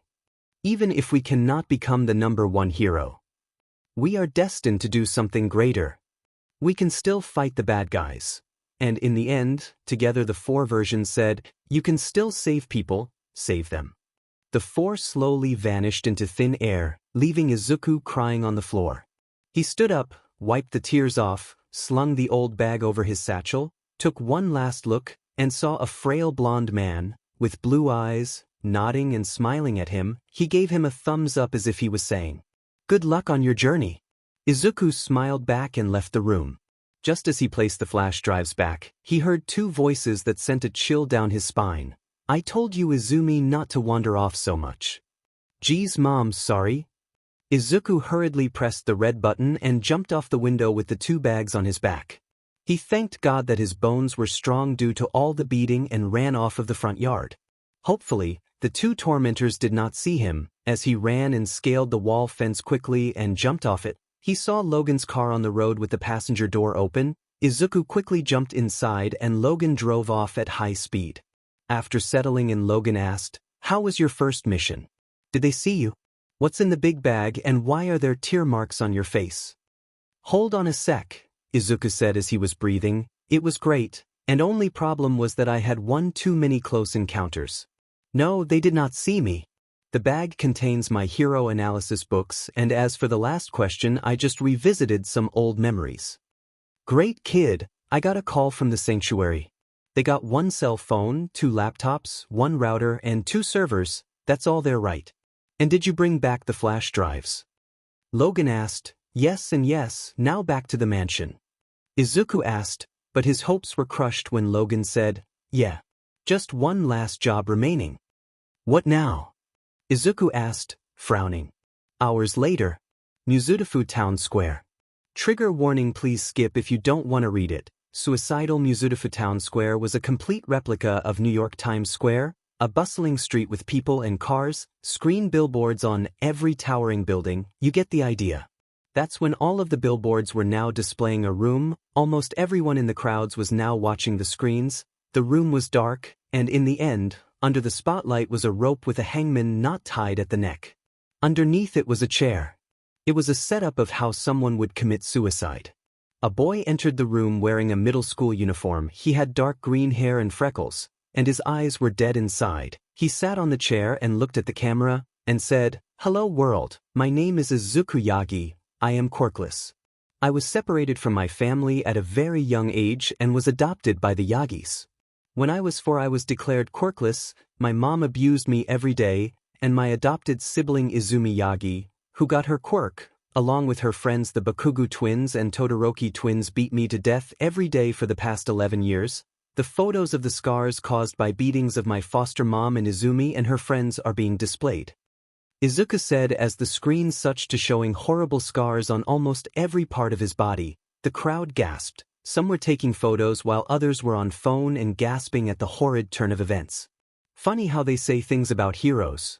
My foster mom, 𝐀𝐮𝐭𝐡𝐨𝐫 Yagi, is the number 9 hero. 𝗧𝗟𝗃. Here is the footage of 𝗧𝗟𝗃 beating me, her adopted son, and using her quirk. The screen then switched to a video showing 𝗀𝐻𝐿 using her quirk on Izuku, breaking things by throwing at him, punching, and kicking until he started coughing up blood, and here is a video of Izumi and her friends beating me to death and throwing me out the window. This was like every day of my school. The teachers just turned a blind eye. The video was displayed, and the crowd was in horror. Some were crying and some were throwing up, covering the eyes of small children. Then the video switched to various people bullying Izuku while the teachers scrolled on the phone. My adopted dad was the only one who cared for me. But his support helped me carry on until the next day. The only thing the rest of the world gave me was stares and telling me I should not be on street. My message to him: Dad, thank you for everything you have done for me, and sorry I couldn't become a hero, just like Mom told me. I cannot live anymore, Dad. I hope you forgive me. Izuku wiped the tears off his face. He brought a bunch of notebooks near the chair and placed an All Might figurine beside the books. Thanks for this, Dad. You were the best. He then ignited a fire on the edge of the chair and climbed and stood on it. This video will be on every social media platform, along with links to all recordings of what she, her daughter, and her friends did to me, along with my full body checkup report. One more thing. It was not the fault of Bakuga's parents and Todoroki's parents that their children became like this. Do not blame them. I hope I get the justice I deserved. Let not a dead boy's belief in the world be broken. He then placed the rope around his neck. The crowd started shouting, but nothing. He tightened the knot and said, I am sorry, Dad. World, I quit you one. As the words left his mouth, he pushed the chair off. As soon as the chair hit the floor, the whole room was engulfed in flames, and through those flames, a burning body can be seen dangling from the rope, lifeless. That evening, the whole city was in chaos. You want me to kill myself? Izuku croaked at Logan, cleaning his ears and ensuring he heard the man right. Jesus, kid, let me finish first. We want you to expose that woman, her daughter, and her friends, and then fake your death live, which will be broadcasted to all the big cities, on every hackable screen. Logan stated, keeping his eyes on the road. I is faking my death a necessity, that too, live on TV. I mean, can't we just expose them only? Izuku questioned, looking at Logan. Look, two things gonna happen if we simply expose them. One, people won't believe us, 'cause this type of thing happens all the time, you know, controversies or heroes and all. Second is that the Heroes Public Safety Commission, or the HPSC, is gonna cover up the expose. They gonna buy the alibis and whatnot. But trust me on this one, kid, simply exposing them won't do 𝗧𝗓𝗃. Thereby we have to do something big, something that's gonna rile up the public. Logan explained as again the background sound of engines and surrounding traffic took over the silence. The man then continued while steering the car, and you committing suicide on live television will be enough to cause the riot in public, which in turn will force the broken government to make some decisions against your perpetrators. It all made sense to Izuku now. In the past, there were times when calls or videos of heroes and politicians were leaked. It was on the news for a few weeks, then slowly faded out. But he wasn't so sure about the idea of suicide. How do you propose the idea of killing myself, without actually hurting me, that is? He inquired. Easy, we use sets used in movies and fake props and of course some fire. And as for your dead body, we already have a fake one, which is so identical to you down to the molecular level. I mean, every single scar on your body is on it, and they can even perform an autopsy on it and won't even doubt it. Logan answered, causing Izuku to look at Logan, shocked quickly. How do you have a dead body of me, so identical, like you have a machine or something? Izuku looked at Logan with a baffled look on his face. Logan's eyes then glanced at Izuku and then at the road. With a sigh he spoke. A Chinese assassin, who was here with a courier, has a quirk that allows him to make a clone of anything he touches, including living things, but he can only replicate the corpse.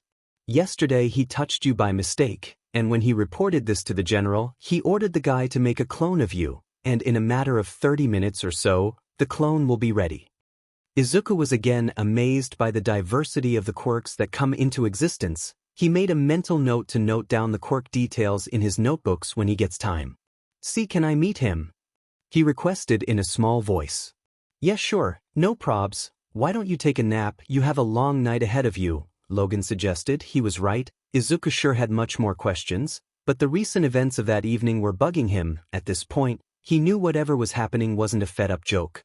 However, his mind still needed convincing on the whole assassin and Templar's part. He knew whatever his grandfather told him about was part of something bigger than he or many people knew.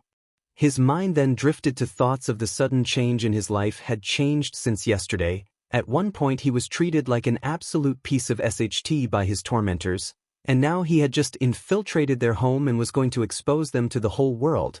As he adjusted himself against the car seat, darkness took over his consciousness. Izuku felt a nudge as he slowly opened his eyes. They had arrived back at the sanctuary. "All right, let's go." Logan spoke as he stepped out of the car and checked his phone. "Well, General is in server room 305. He wants us to join him there. Come on, let's go." With his bag slung over his shoulder, Izuku quietly followed Logan to a building from where they reached the 3rd floor, and he found himself in front of a rather translucent door. Logan tapped a few numbers on a keypad embedded in the wall beside the door, and with a beep, the door slid open for the duo to enter the room. As Izuku walked in an instant his attention was attracted to the glass panel which was one of the walls of the room. Izuku slowly walked to the glass as rows of servers came into the field of his sight. Servers went on till the end of light into darkness. Just imagine how much data it is storing. Izuku was startled by the sudden sound breaking the silence. It was his grandfather, Nicholas Miles. "I am sorry, I didn't see you there."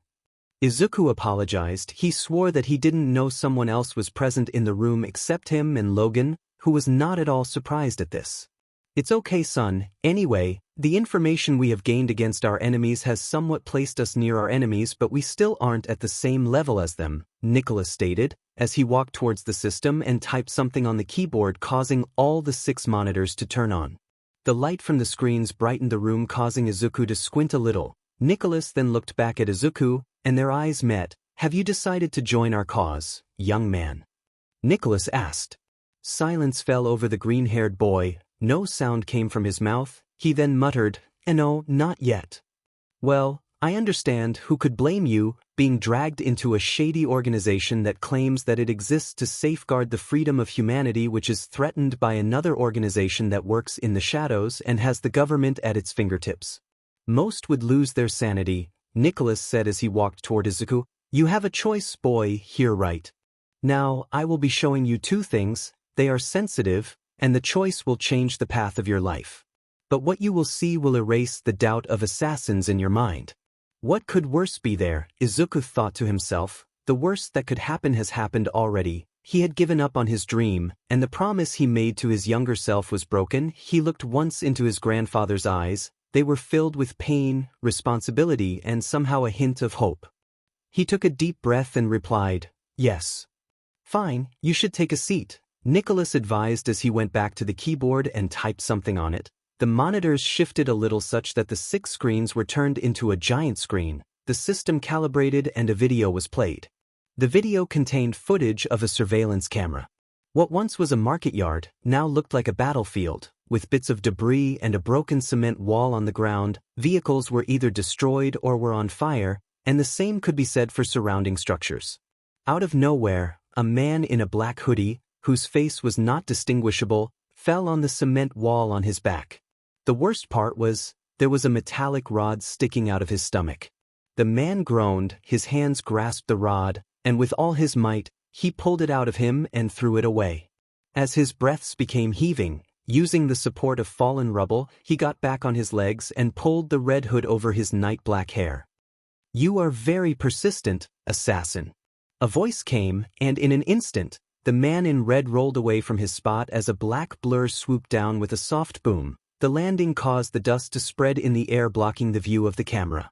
Soon the dust was cleared as a white-haired man in a dark suit was standing in the very place where the previous man had fallen, but the ground was clear as if the rubble had been cleaned away. "What can I say? We assassins are like that, all for one." The man in red yelled, as his one hand covered his wound. His forehead and eyes were shadowed by his hood, only leaving his bloodied nose and mouth. His both forearms sported a sort of vambraces. You think using your technology will weaken me? I don't need my quirks to finish you. Over decades I have learned various martial arts. Time to end this, once and for all. All for one said as he cracked his knuckles and took a fighting stance. Stole the word right from my mouth. The man in red, or Benjamin, spoke as he readied his newly formed gauntlets. With a yell, both men charged at each other. AFO threw the punch at Benjamin only for him to dodge, and then another one was thrown which was again avoided. Seeing the opening, Benjamin went for the kick in the abdomen, but AFO grabbed the leg. Improvising using AFO's weight, Benjamin pulled himself and gave another kick to his head, causing AFO to release him and stumble back. How many decades was it? Benjamin remarked as he went for a flying kick, but AFO caught it with both hands. Using the momentum, he threw Benjamin into a shop. It took him a few seconds, but he recovered as he jumped out of the shop only to find AFO missing. Out of nowhere, a metal rod came into his face, but Benjamin ducked and instantly gave him an upper punch to AFO, sending him stumbling away. Benjamin, using this to his advantage, ran towards AFO and he threw a punch at him only for AFO to catch it in an instant. Benjamin threw another one and AFO caught that too. He twisted Benjamin's hand and gave him a head bash, causing Benjamin to move back a step. AFO towered to him and gave him 2 heavy jabs in the chest, causing Benjamin to spit _BLD a bit. After finishing you, I will deal with that son of yours. AFO went for a kick only for Benjamin to grab it and give an elbow to the knee, crushing it and causing AFO to shout in agony. Then he gave a backhand punch to AFO's nose, thus breaking it and making him fall on the ground. You will stay away from them, I will make sure of that, Benjamin grunted. He picked the villain up, dragged him to a wall, and pinned him by his collar.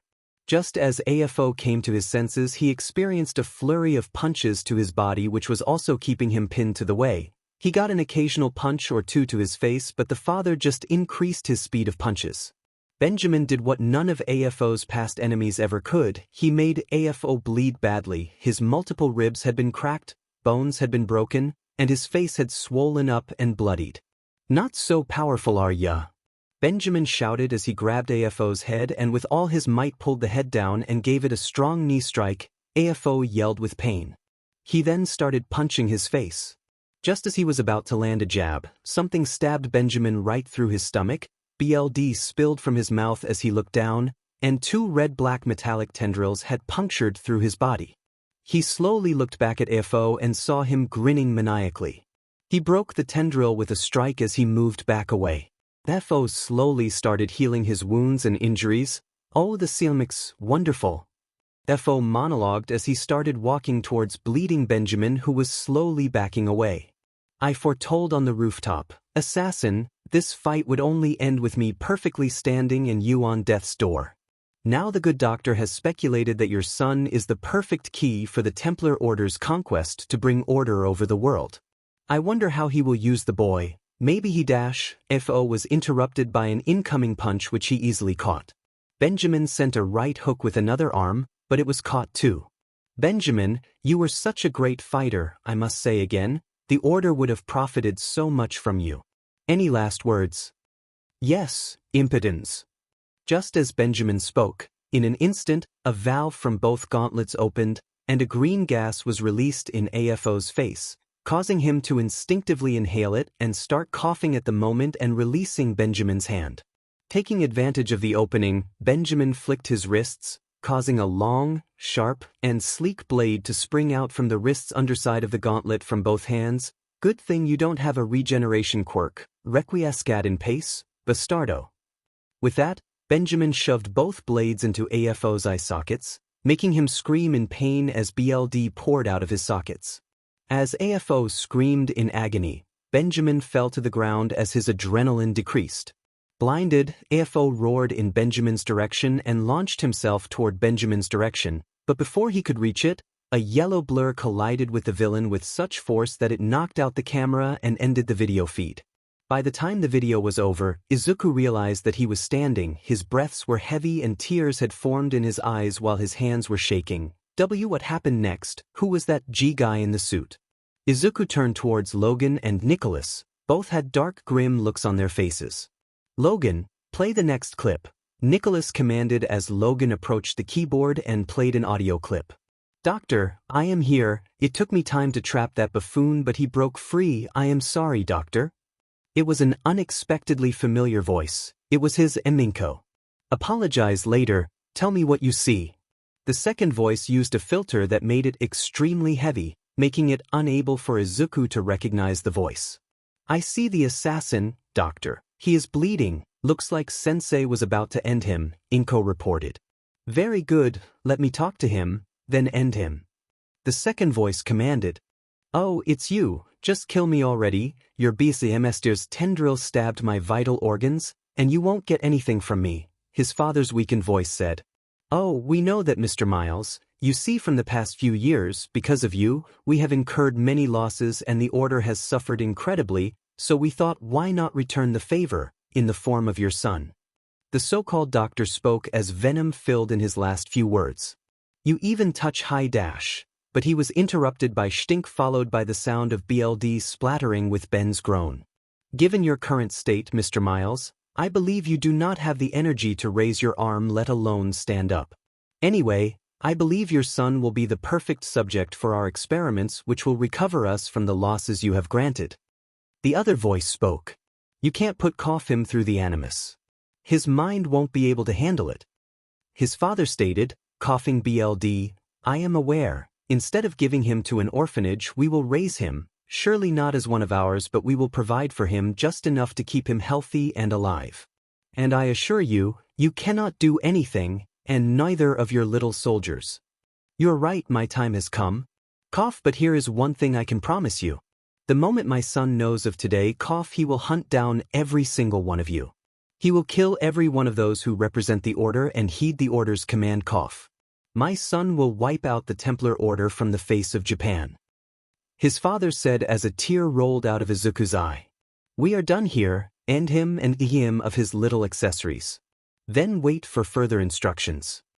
The doctor commanded. Yes, doctor. With that, the recording ended abruptly, causing Izuku to shout unknowingly, 𝐴𝐻𝐿. He then turned to Nicholas. What happened? Did she killed him? Nicholas cleared. That's it. There was no sadness, no rage, no guilt, no despair, no emotions were displayed on the old man's face, just a blank mind, as his scarred, wrinkled face had no motion. We will give you some alone time to process and make some decisions. Both adults left the boy alone in the room. The boy plopped down on the couch as emotions flooded his mind and tears welled in his eyes. He was in a state of panic and confusion. Many questions dwelled in his mind. The biggest of them was, why was he crying? He did not know his true father, and even then why hearing of his death saddened him and filled him with grief. Just as he started wiping his eyes, he heard a beep, originating from the computer. He approached the screen. It was a notification pop-up, and a file was sent to the machine along with a text. The only thing taken from your son's phone after the fight, other files were corrupted. Izuku clicked on the pop-up, and it opened a video. Just as he played it, his eyes went wide as if it was his father looking back at him with a smile. He was sitting in what seemed like a living room. Is this recording? Sorry for recording here. The cupboard under the stairs is very small. Benjamin said, with a chuckle, looking into the camera, but his next words made his heart sink. Izuku, if you are listening to this, then I am dead. Before your I was a very different man. I was cold and calculating, heartless one might say. I was emotionless. I led a very different life. But after your mom and your my life has taken a turn, a good one. But the reality is often disappointing, Izuku, and I don't know how life turned out for you or your mother, but I hope it turned out well. My son, the life I was living before you is catching up to me, the life that I have kept secret from you and your mother, and I fear it will soon catch up to you too. But I am sure that when it does catch up to you, I know you will not be alone. There will be people to help on your journey, assassins or the Brotherhood of Assassins as history knows them. You may or may not know of them, but if you don't, you will, and if you do, aside from your mother, they are the only people you can trust. If you choose to walk the path of an assassin, they will help you. Yes, it's your choice if you want to lead a normal life or walk on the same path our ancestors walked. You will be warned of the risk this journey consists of, but as I said, the life of an assassin will catch up to you no matter what. You better be prepared for it. I will resist giving much fatherly advice, but here are 3 things you will learn in your life. You cannot have happiness and truth at the same time. And our past may shape us, but it does not define who we become. And last, family is not always by BLD, it is by love and caring. Before I go, Izuku, promise me you will take care of your mom and you are the best thing that happened to us, 𝐬𝐮𝐴. I will be watching over you, my son. Goodbye. Tears slowly fell from Izuku's eyes as the video ended. He banged his hand on the table, embracing the tears. He imagined a life where he would play catch with his father every weekend, go to movies and the mall, and playing video games together. He clenched his jaw. He was robbed of a great life. He was robbed of great parents, all by the murderer of his father, Izuku Yagi. The promise Benjamin made to his enemies spiraled in his mind. He closed the video and found himself logged into the software that seemed to be the Brotherhood's database. He quickly typed Izuku Yagi in the search box and hit search. Numerous results were displayed, but on the top was one named Profile. He clicked it and a file on the woman opened up. It had everything, every single detail about her which could be obtained from the internet was there, everything except her personal life. The whole tab on family members was empty. He looked at her profile photo, and every second he looked at her face, his BLD boiled more. That face was the face of his father's killer. His hands started shaking, he clenched his fists, he gritted his teeth. Multiple things were running in his mind. He closed his eyes and started seeing his torturer murdering his bleeding father ruthlessly. He took deep breaths, and all the horrible things left his mind. He thought of his next step. He could walk the path of an assassin, avenge his father, and rid Japan of Templars. Or he could change his identity and live a peaceful life in another country, maybe fall in love with someone and start a family. He walked towards his bag and fished out his All Might figurine. His mind started imagining the lives he could live. One in which he would fight villains and bad guys in the same outfit Logan wore when he saved him, or the other one in which he would sit beside the fireplace and peacefully have food, maybe with his children and wife. His father's last words repeated in his head, "My son will wipe out the Templar Order from the face of Japan." He knew what he had to do. He took one last look at the figurine, the smile of the hero which could now no longer motivate Izuku to become a hero. With all his might he threw the figurine towards the screen, and with a crash, the figurine was now embedded into the profile photo of Izuku Yagi. "Izuku Yagi, I am coming to exact my vengeance upon you," he muttered to himself. Logan's POV at this point, I cannot even comprehend what the boy is going through. Sure, my past was messed up compared to any other guy of my age, but the SHT lad was dealing is on a whole another level. As we left the room to give the lad some alone time, a glance at General's unchanged expression just told me that the man beside me had either suffered heavy tragedies in the past or he was just staying tough for the sake of his grandkid. "What you think, sir? Will he join us or not?" The old man sighed, taking the support of his cane for once, and said, "As his only kin, I will support him whatever his decision may be." That's what he would have wanted. What do you think? You've spent more time with him than me. I took a look back at the door. What he just experienced back in the room will change him, that I can say, but if he takes on the path of vengeance, we must prevent him from getting blinded by it. I stated. Third-person POV. Just as Nicholas was about to say something, the sound of glass shattering fell on them, causing them to hurtle toward the closed room. Its door slid open unexpectedly, only for an unharmed yet abnormal Izuku to come out of the room with his bag slung over his shoulder. Logan was about to say something, but just as his eyes made contact with Izuku's, Logan was left speechless. He swore to God that those dark cold green eyes did not belong to the boy whom he rescued a few days ago. "What's the next step now?" Izuku asked, in a cold, emotionless tone. This did not go unnoticed by the adults as Nicholas replied, "Now, we shoot some footage, our team in the US will edit it and then it will be broadcast all over Japan." With it, Izuku glanced at Logan, who was staring in the direction of the room. "Logan." Izuku called out, breaking the man from the trance. "Why, same as the general said, we have your uniform, you can wear it to the filming set." We have prepped up the place for filming and everything. We should not waste any time. Come. Nicholas ordered as he moved towards the elevator, soon joined by Izuku and Logan. The trio then entered a room that looked like a movie set, with fake walls, furniture, equipment, and such. It contained a single chair in the middle of it. Above it was a noose hanging from a wall beside the ceiling light. There you guys are. A voice called them out. It was Mary, approaching them with a tablet in her hand. So here's what's gonna happen. This set is a replica of a room in a rundown abandoned building on the outskirts of the city. We are gonna film here and place the necessary equipment there. So when the authorities come to verify the crime scene, everything will be there as shown in the video. Izuku was somewhat surprised that they prepared all this quickly. We are ready when you are, Mary said to him, looking him in his eyes, noticing a sudden change in him. You okay? Yeah, just a little tired, so how should I start? Izuku questioned. First, go change into your uniform in that room. She replied, pointing at a door, and handing him his clothes. Taking a last look at himself in the mirror in his old uniform, he exited the room and approached Mary, who then spoke. Next, you are gonna go in front of the camera and do your thing. Then you are gonna light the edge of the chair on fire, stand on it, put the noose over your head, and then trip the chair. Don't worry, we will cut off the rope as soon as we get the footage. Here's the script you may use. One last thing, you sure you want to do this? She asked, offering the script. Nodding, Izuku took the script and read it, swallowing the gulp. Just as he was about to leave, Logan called him out. You left this, Logan said, handing Izuku the all-might toy he retrieved from the broken screen.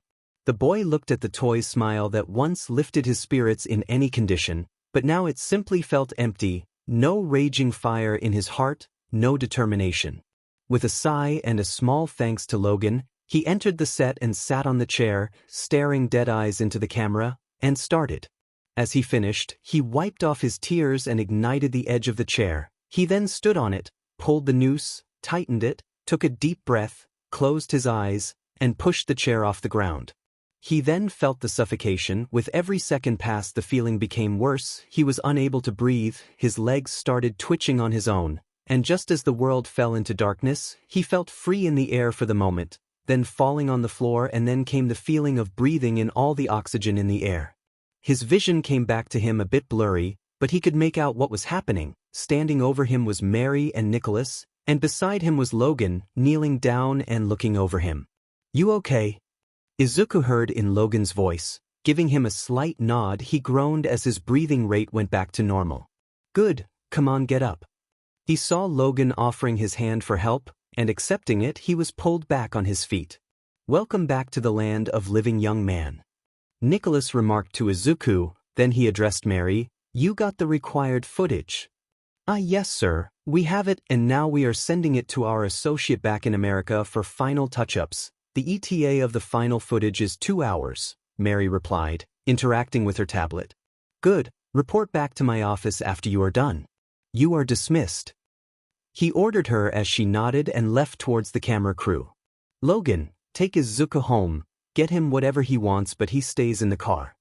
Yes sir, come Izuku, Logan said as he headed towards the room exit.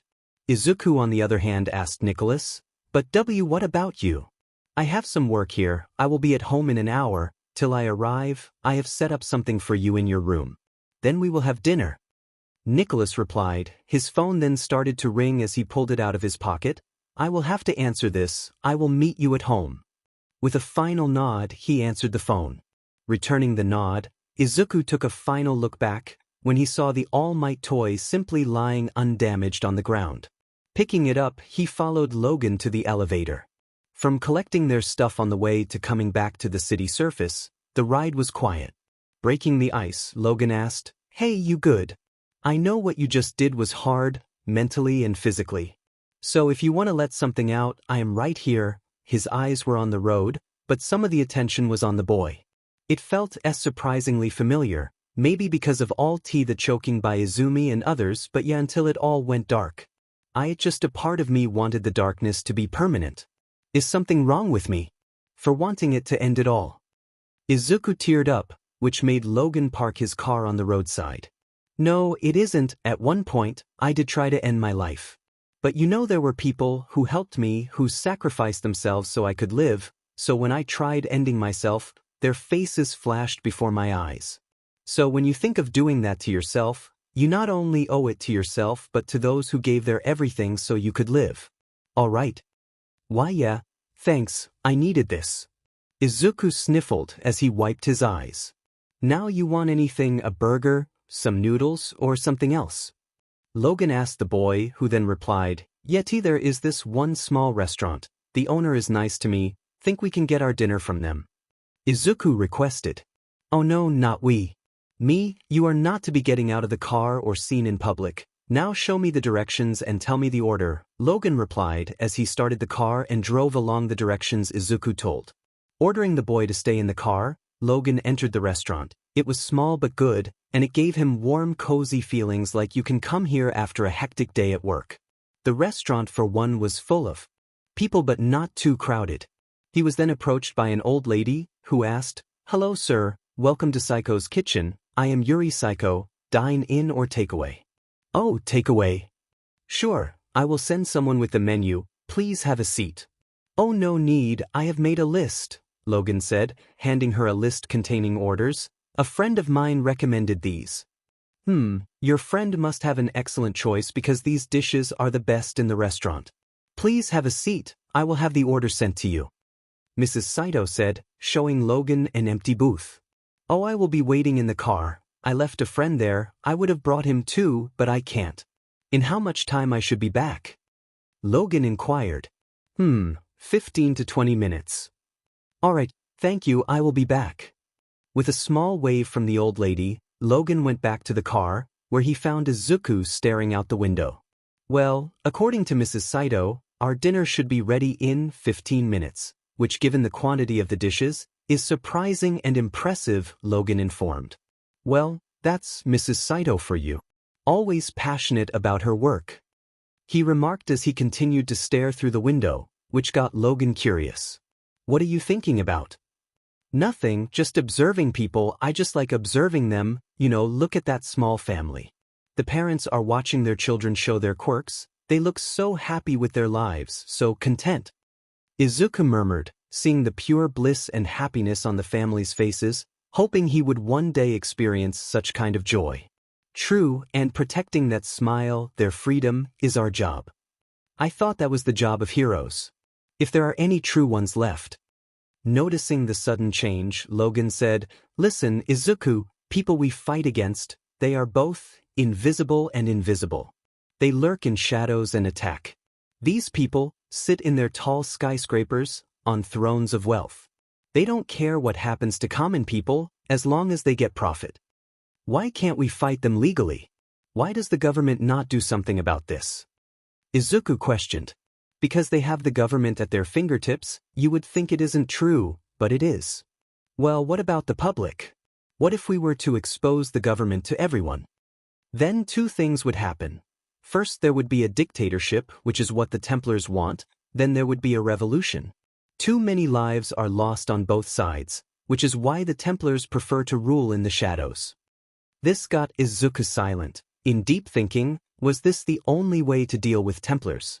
The silence was interrupted by a call from the car's media player connected to Logan's phone. It was from Mary, which he answered after saying, Trust me, kid, we've been doing this since the beginning of known early civilizations. What's up, Mary? Logan answered. Logan, hey, you busy? The doctor asked. No, what's up? Well, I asked a friend of mine to run some normal tests on Izuku's BLD. And the results came back. And what do the results say? It seems there have been some irregularities in Izuku's genetic code, like they glitch when scanned every time. What do you mean? It seems his gene code is under some quirk effect. Now I can't be sure, but I have some ideas. Lay it down for me. I think his caretakers changed his genes via a quirk to hide him from us. That was the reason the general wasn't able to find him, because his genetic information was changed. Were you able to find out what was changed? No. But if I were to take a guess, it would be his physical appearance, such as the color of his eyes, hair color, skin tone, such that. Are the changes permanent? Well, why don't we ask him? She then addressed Izuku, Did have regular medical checkups or things like that? Yeah, we used to go for medical checkups now and then. Was the doctor the same one every time? Yeah, we used to go to him since we were kids. You don't think dash. It's just a hunch, Logan. Take the details from him and send it over to me. I will ask 𝗀𝗘𝗏 to follow up on it. Cutting the call, Logan found Izuku looking. What are you thinking? A penny for your thoughts. The doctor had good relations with 𝗀𝐻𝐿. I was never able to find out his quirk. He could be the one behind this, but this is just a hunch. He did have a grandson, but I doubt this could be of any help. Izuku informed. Oh, you don't know half of it. I will text Mary, Logan said as he texted Mary. Just then his watch started beeping. Time's up, I will bring the takeout. You stay here. Just as Logan left, Izuku gritted his teeth. She even took away my true appearance. As Logan took the takeout from the cashier, he noticed that a lot of people here were mutants, staff, and customers alike. No wonder Izuku loved this place. His heart became heavy when he rejected Izuku's longing to come, but he had to. No one must see Izuku a few hours before his suicide. After they reached back home, Izuku fell on the mattress after placing his stuff on the floor beside the side table. It was tiring today, but way better compared to his regular day. No pair of twins trying to hurt him, no taunts or remarks made his way. But it was an emotional day. The death of his father, a video message from him, and his oath. The anger, the sadness, he will remember this day in the future. His attention went to a large taped cardboard box sitting on an armchair by the window. He dragged himself towards it. It had a note attached to it, only to be opened in my presence. Nicholas. He neither had the energy to open the box nor the guts to disobey his grandfather. He again laid down on the bed, switching off the lights, letting the comfort of the mattress envelope him, a familiar yet cozy darkness wrap over him. P.I.D. Get up, kid. His eyes adjusted with the light around him. It was too bright. Someone was sitting beside him. It was 𝗀𝗘𝗏. Up you get, kid. The general called for you. He's in the family room, the one beside the kitchen. You go ahead, I'll get that package. Izuku slowly entered the room. He found Nicholas sitting in the middle of the couch with a laptop in front of him on the coffee table, and Logan was sitting in an armchair. Good you are here. Come sit here, Nicholas called out, motioning Izuku to sit beside him. Well, everything is ready to go. If you want, press the enter key, and the video will broadcast. He informed Izuku. Logan, turn on the news. Logan picked up a remote and pressed a button. A 70-inch flat screen slid out of the ceiling, and he then turned on the news. Taking a massive gulp. Here goes nothing. He pressed the enter. Now we wait. The news anchor was going over the day's headlights. After a few minutes of awkward waiting, the hanger stopped. He then reached for his earpiece and murmured something, then looked at the camera. Folks, this is coming just now. You are hearing first here at 𝐒𝐮𝐦𝐦𝐚 Tonight News. This evening in 𝗂𝗓𝗏 Town Square, every advertisement billboard was hacked and a video was broadcast. The same video is now posted on every single social media account. A warning, as we will be showing a clip. The contents of the video are disturbing. A video clip recorded by a bystander with a phone showed the crowd shouting and making noise as people started to get out of their cars. Many of them were shooting with their phones. Quickly the crowd made even more noise as the camera then showed a billboard. I am sorry, Dad. World, I quit you one. The crowd screamed as many of them gasped and covered the eyes of young ones. We have 𝐒𝐮𝐬𝐴's Takeo Tanaka on the scene. Takeo, what's the latest there? The anchor asked, as a man holding a mic in his hand is showing in split screen. Yeah, Yoshina, right, as per the witnesses, after broadcasting a live feed, the video is being played on the loop. As you can see, the crowd is gathering much more here, and you can see people being distraught and are in disbelief over the video and to see such dark side of their beloved hero. The question is, how are people supposed to put their trust and safety in the hands of hero society when this is how they treat their own family members? Wait, you guys posted this on social media platforms too? Izuku asked as he switched to a different news channel, which was reporting the same accident. Yeah, just posting anything weird on social media gets viral. This kind of thing tends to blow up with views, Logan replied. Reports of this video being posted all over social media along with a link leads to a folder containing footage of pro-hero Telequeen along with her daughter tormenting the house's son, Izuku Yagi. The folder also contains footage of the boy being harassed during school sessions in the presence of school teachers.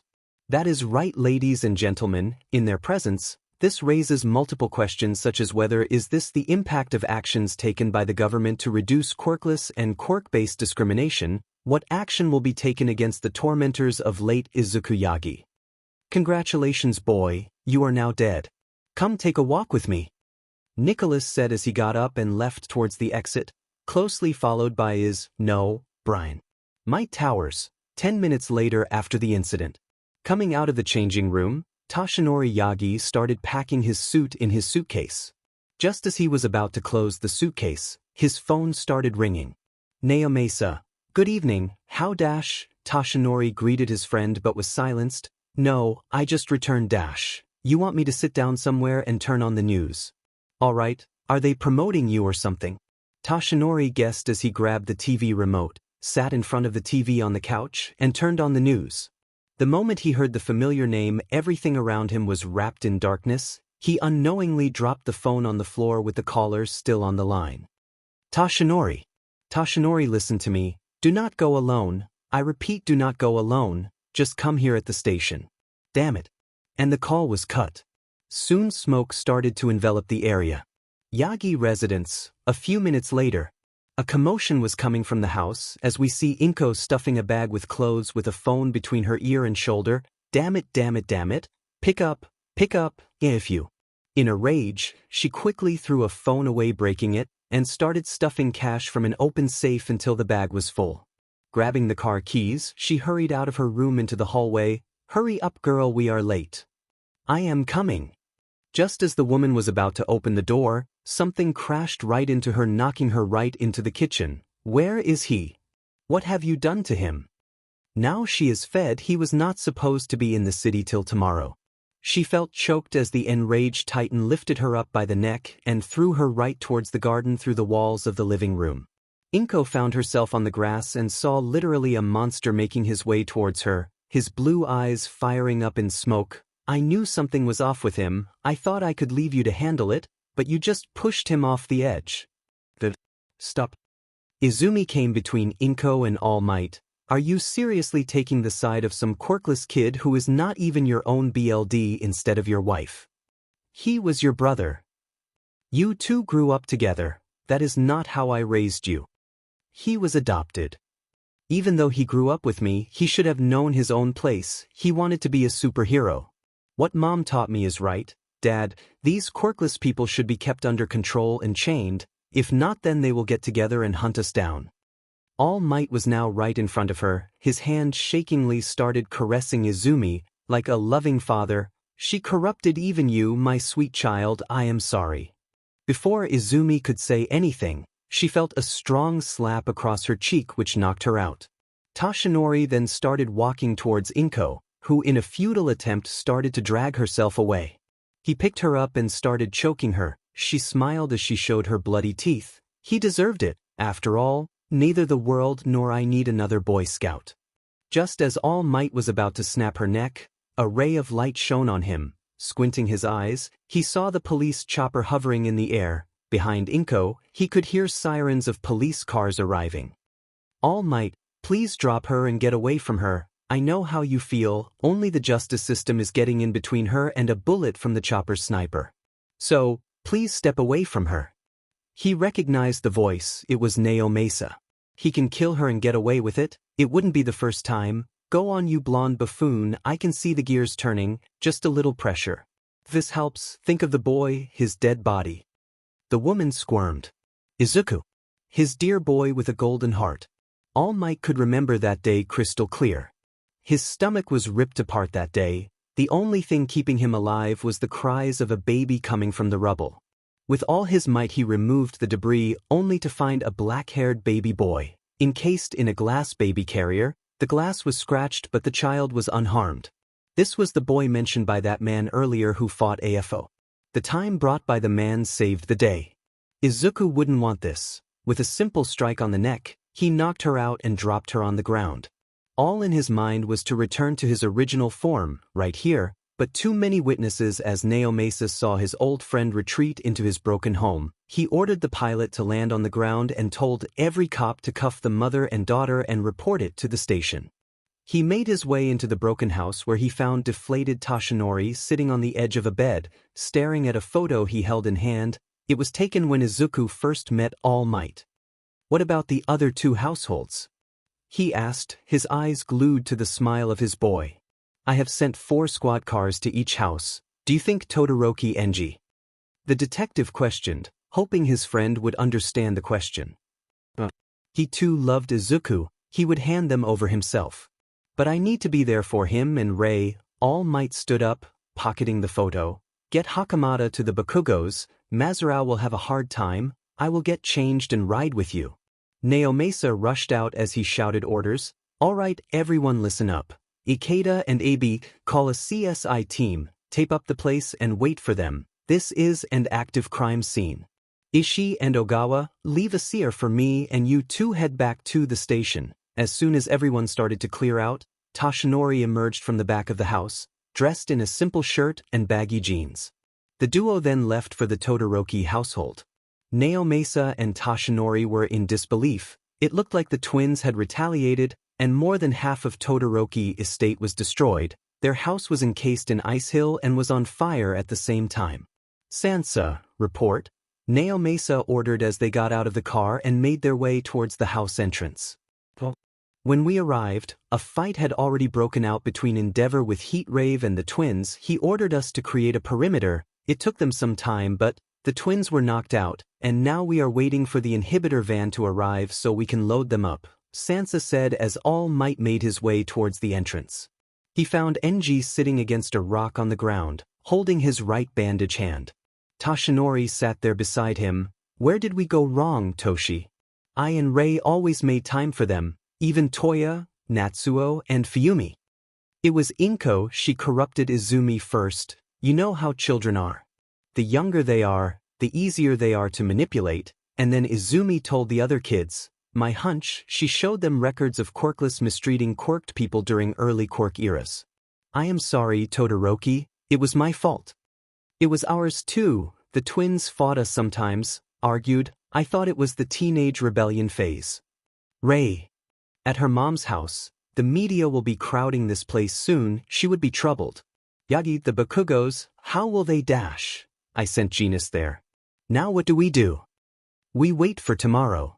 Back at the manor, Izuku followed Nicholas into the woods, which was just after the lawn where Logan and others trained that morning. A few minutes into the walk, Izuku learned that they were making to the top of the hill. The silence was not helping the awkwardness. He figured Nicholas wanted this to be a silent walk, so he let it be. Despite their age difference, Nicholas was out of his eyesight and seemingly had reached the hilltop. He found his grandfather standing at the edge of the hilltop, wind blowing over him. "Come here, Brian," he instructed, as Izuku slowly arrived beside him, looking down and seeing the dark abyss. He was not afraid of height, but this definitely made him gulp. "Don't look down, look in front, at the view."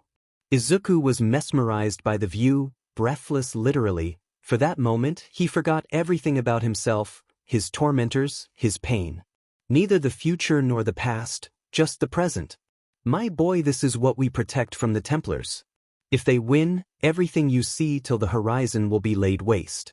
And from its ashes, they will build a new society, one they can control with their fingertips. That is why the world needs the Assassin Brotherhood." Nicholas explained, looking at the city view. "There is no hiding that I want you to join us. You have excellent mental prowess, one that can help the Brotherhood. Now I am giving you a choice to fight for those who can't fight for themselves, for those who can't protect their own freedom. You've had enough time to think, now it's time to make a decision." Nicholas then slowly walked near the edge. "Just below us is a pond, deep enough to catch you. The mentors used to bring young assassins in training to places like these to test their courage and faith. We call it the leap of faith." Izuku looked at the old man, as he dropped his cane off the edge and started doing some stretches. "You take the leap, you join us. Or you can go back the way we came. The choice is yours, kid. And if you need some help, remember these words. You must first center your mind, body, and spirit. Embrace the fear, quiet it. Find the stillness and let go. You have 5 minutes to decide. Without another word, he leaped, took a swan dive, and disappeared into the darkness. Only after hearing a splash Izuku was relieved. This is it, this was the moment that would decide his life path. He closed his eyes, and let his heart and mind speak. Sorry kid, not gonna happen. Defenseless Izuku, or should I say Deku. You are quirkless, you are useless, you can't be a hero, and we will make sure of that. All you are is just a burden to everyone in this house, brat, even to the man whom you call your father. Just take a swan dive off the roof at this point. It's not worth it, Yagi. People like us will always get trampled over by people like them. We don't matter to others. Hey, remember that boy who used to hang out with Deku? He killed himself, poor guy, wish we could have seen something like this coming. Always remember, young man, there will be people who will try to pull you down, they will only succeed if you let them. I believe in you, my son, I always will. That's it. He knew what to do, for the sake of all those tormented children, for the sake of everyone who believed in him, for the sake of his first and only friend, and for the sake of his dead father and the father who raised him. Remember the words Izuku, center your mind, body, and spirit. He told himself, as all the voices in his mind left, he slowly made it towards the edge. All there was the sound of crickets and the whistling of leaves. And his heartbeat was faster than ever. Embrace the fear and quiet it. A deep breath fixed it, find the stillness and let go. And so he did, he pushed away the edge and slowly brought his arms towards his body. He took the dive just like an eagle taking a deep dive from the sky. He felt it, the wind hitting in face, blowing past him, he felt weightless. The moment he jumped, he swore he heard an eagle's screech. With a huge splash, he fell into the pond. After a few moments underwater, he swam to the shore, instinctively coughing, and fell on the ground, shivering and gasping for air. Play the video, wait for 20 to 25 seconds. Out of the dark, you will come into the light, Nicholas spoke, coming out of the dark woods. Izuku slowly sat on his knees, breathing heavily, and from the light, you will return to the dark. Brian Miles, are you prepared to follow the eagle's path? Yes. Ezio's family plays in the background. Rise, assassin. Izuku slowly stood up, breathing steadily. How did it feel? Nicholas asked, drenched with water. Honestly, as if a burden has been lifted, relieved, and a huge rush of adrenaline. I felt the same. Come, we must hurry back for dinner. We have a lot to discuss, novice. Nicholas said as the grandfather-son duo headed back into the woods towards the house. Just so you know, this was not the official initiation. When you complete your test you will have one. Sure, grandfather, Izuku said, looking forward to his new life. No one in the dark could see, but Nicholas gave a soft yet small smile at being called a grandfather. You are getting old, Nick. Now you are a grandfather. You should get used to it. By the time the duo arrived, everyone was setting up the table. When they heard about Izuku's decision, everyone was happy, so Jotaro even gave Izuku a body-crushing hug. After changing into new clothes, everyone proceeded for dinner was wordless, just as Nicholas's preference. Izuku then bid farewell to Logan, Jotaro, and Mary as they headed back to their homes. That's when Izuku was summoned to the living room, where he found his grandfather sitting on the couch with an odd-looking machine and a small box placed on the coffee table. He then motioned Izuku to sit beside him. The first machine was a laptop. It was lightweight but at the same time looked heavy-duty and for military purposes. Now that you have joined the assassins as a novice, you will receive 2 things every assassin must have. First is the laptop provided to you by us. This machine works just as a regular laptop but can also act as a hacking machine. You will learn hacking too, and it can act as a remote server for whoever is your cybersitter. What's a cybersitter? Someone who helps via comms while being on a mission or gathering information. Normally it's answering a few questions or to keep an eye on security camera, something like that. Nicholas then proceeded, now the laptop is all set up, you have access to the database of both Miles Enterprises and Brotherhoods. As for security measures, to use ports and run the laptop, you have to pass the biometric tests, such as speech, fingerprints, and eye scan. We have already fed your prints in it so you won't have a problem. He then opened the second box and pulled out a high-end looking phone, opens with a face scan, has functions of a normal phone, but, if placed near other cell phone or a laptop, acts as a parasite. It gets into their system and copies every information there is. Very handy. Now since this is done, here is something for you, Nicholas said as he handed Izuku a card. It's the key to your sanctuary deck. My what? It's your own room down in the sanctuary. Every assassin has one. You can store your stuff, you can live there, you can even decorate it, Nicholas explained as he got up and headed towards his room. Now what will happen? What's the next chapter in my life? Izuku asked, standing up, making the old man turn back. I did as you told me. I exposed those who tortured me, killed myself over national television, and joined the Brotherhood. I want to know what will happen to me. Patience, boy, patience. I know what you are going through. I felt once what you are feeling now, the restlessness, I get it. But you must be patient. We both are tired, so get some sleep. We will talk tomorrow. I want you out of bed by 6 a.m. Good night. Oh, and the Wi-Fi password is 𝐴𝐵. With that, the old man left for his room, leaving Izuku with silence. He placed his new laptop and his phone on the side table and lay down on the bed. 30 minutes later, he was still awake. Izuku decided to check on the world, so he fired up his laptop and played the live news. Just then he saw something that made him smirk a little. 𝐀𝐮𝐭𝐡𝐨𝐫 police station. Things were not looking good for 𝐀𝐮𝐭𝐡𝐨𝐵. He was receiving multiple calls about the incident, and his seniors were busy too. Had the night shift not checked in early, he would have been dead, but he still decided to do overtime. He somehow convinced all might and endeavor to check into a motel for the night stay. As for himself, he was having a hard time accepting Izuku's death. He knew that one day Izuku would face reality and 𝐀𝐮𝐭𝐡𝐨𝐵 himself would offer him to train to become a cop, but he had hoped the day would never come. He and the boy were somewhat close, like a small brother he never had. Izuku always amazed him with his deduction skills, one that would have made him a great detective. But society got to him. They managed to find his charred dead body in an abandoned building. Forensics confirmed the body belonged to Izuku. They managed to detain 𝗀𝗏 and the 5 children, all of whom had been fitted with inhibitor collars and were thrown in the city's supermax prison. The next day is gonna be hectic for everyone. He will be questioned by authorities too for being close to the suspects and their families. Izuku's funeral will take place the next morning. Every top-ranked hero except All Might had been requested to attend the funeral to conserve whatever respect was left of the hero society. Looking back, no one had even foreseen something like this would take place. 𝐀𝐮𝐴𝐵 Tsukachi knew that he was not prepared for whatever future awaited him and the pro-heroes. Somewhere in Japan, in a room warped by total darkness, a chair in front of a computer screen covered the light illuminated by it.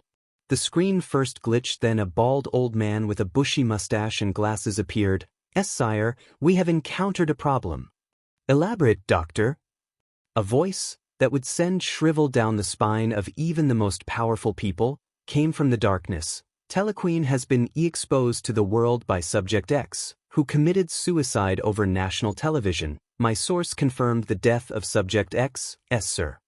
The room was quiet. A low hum from the screen and vibrations of machines had filled the room. After a long pause, the voice replied, "Prepare a meeting. I want everyone present." At once, sir.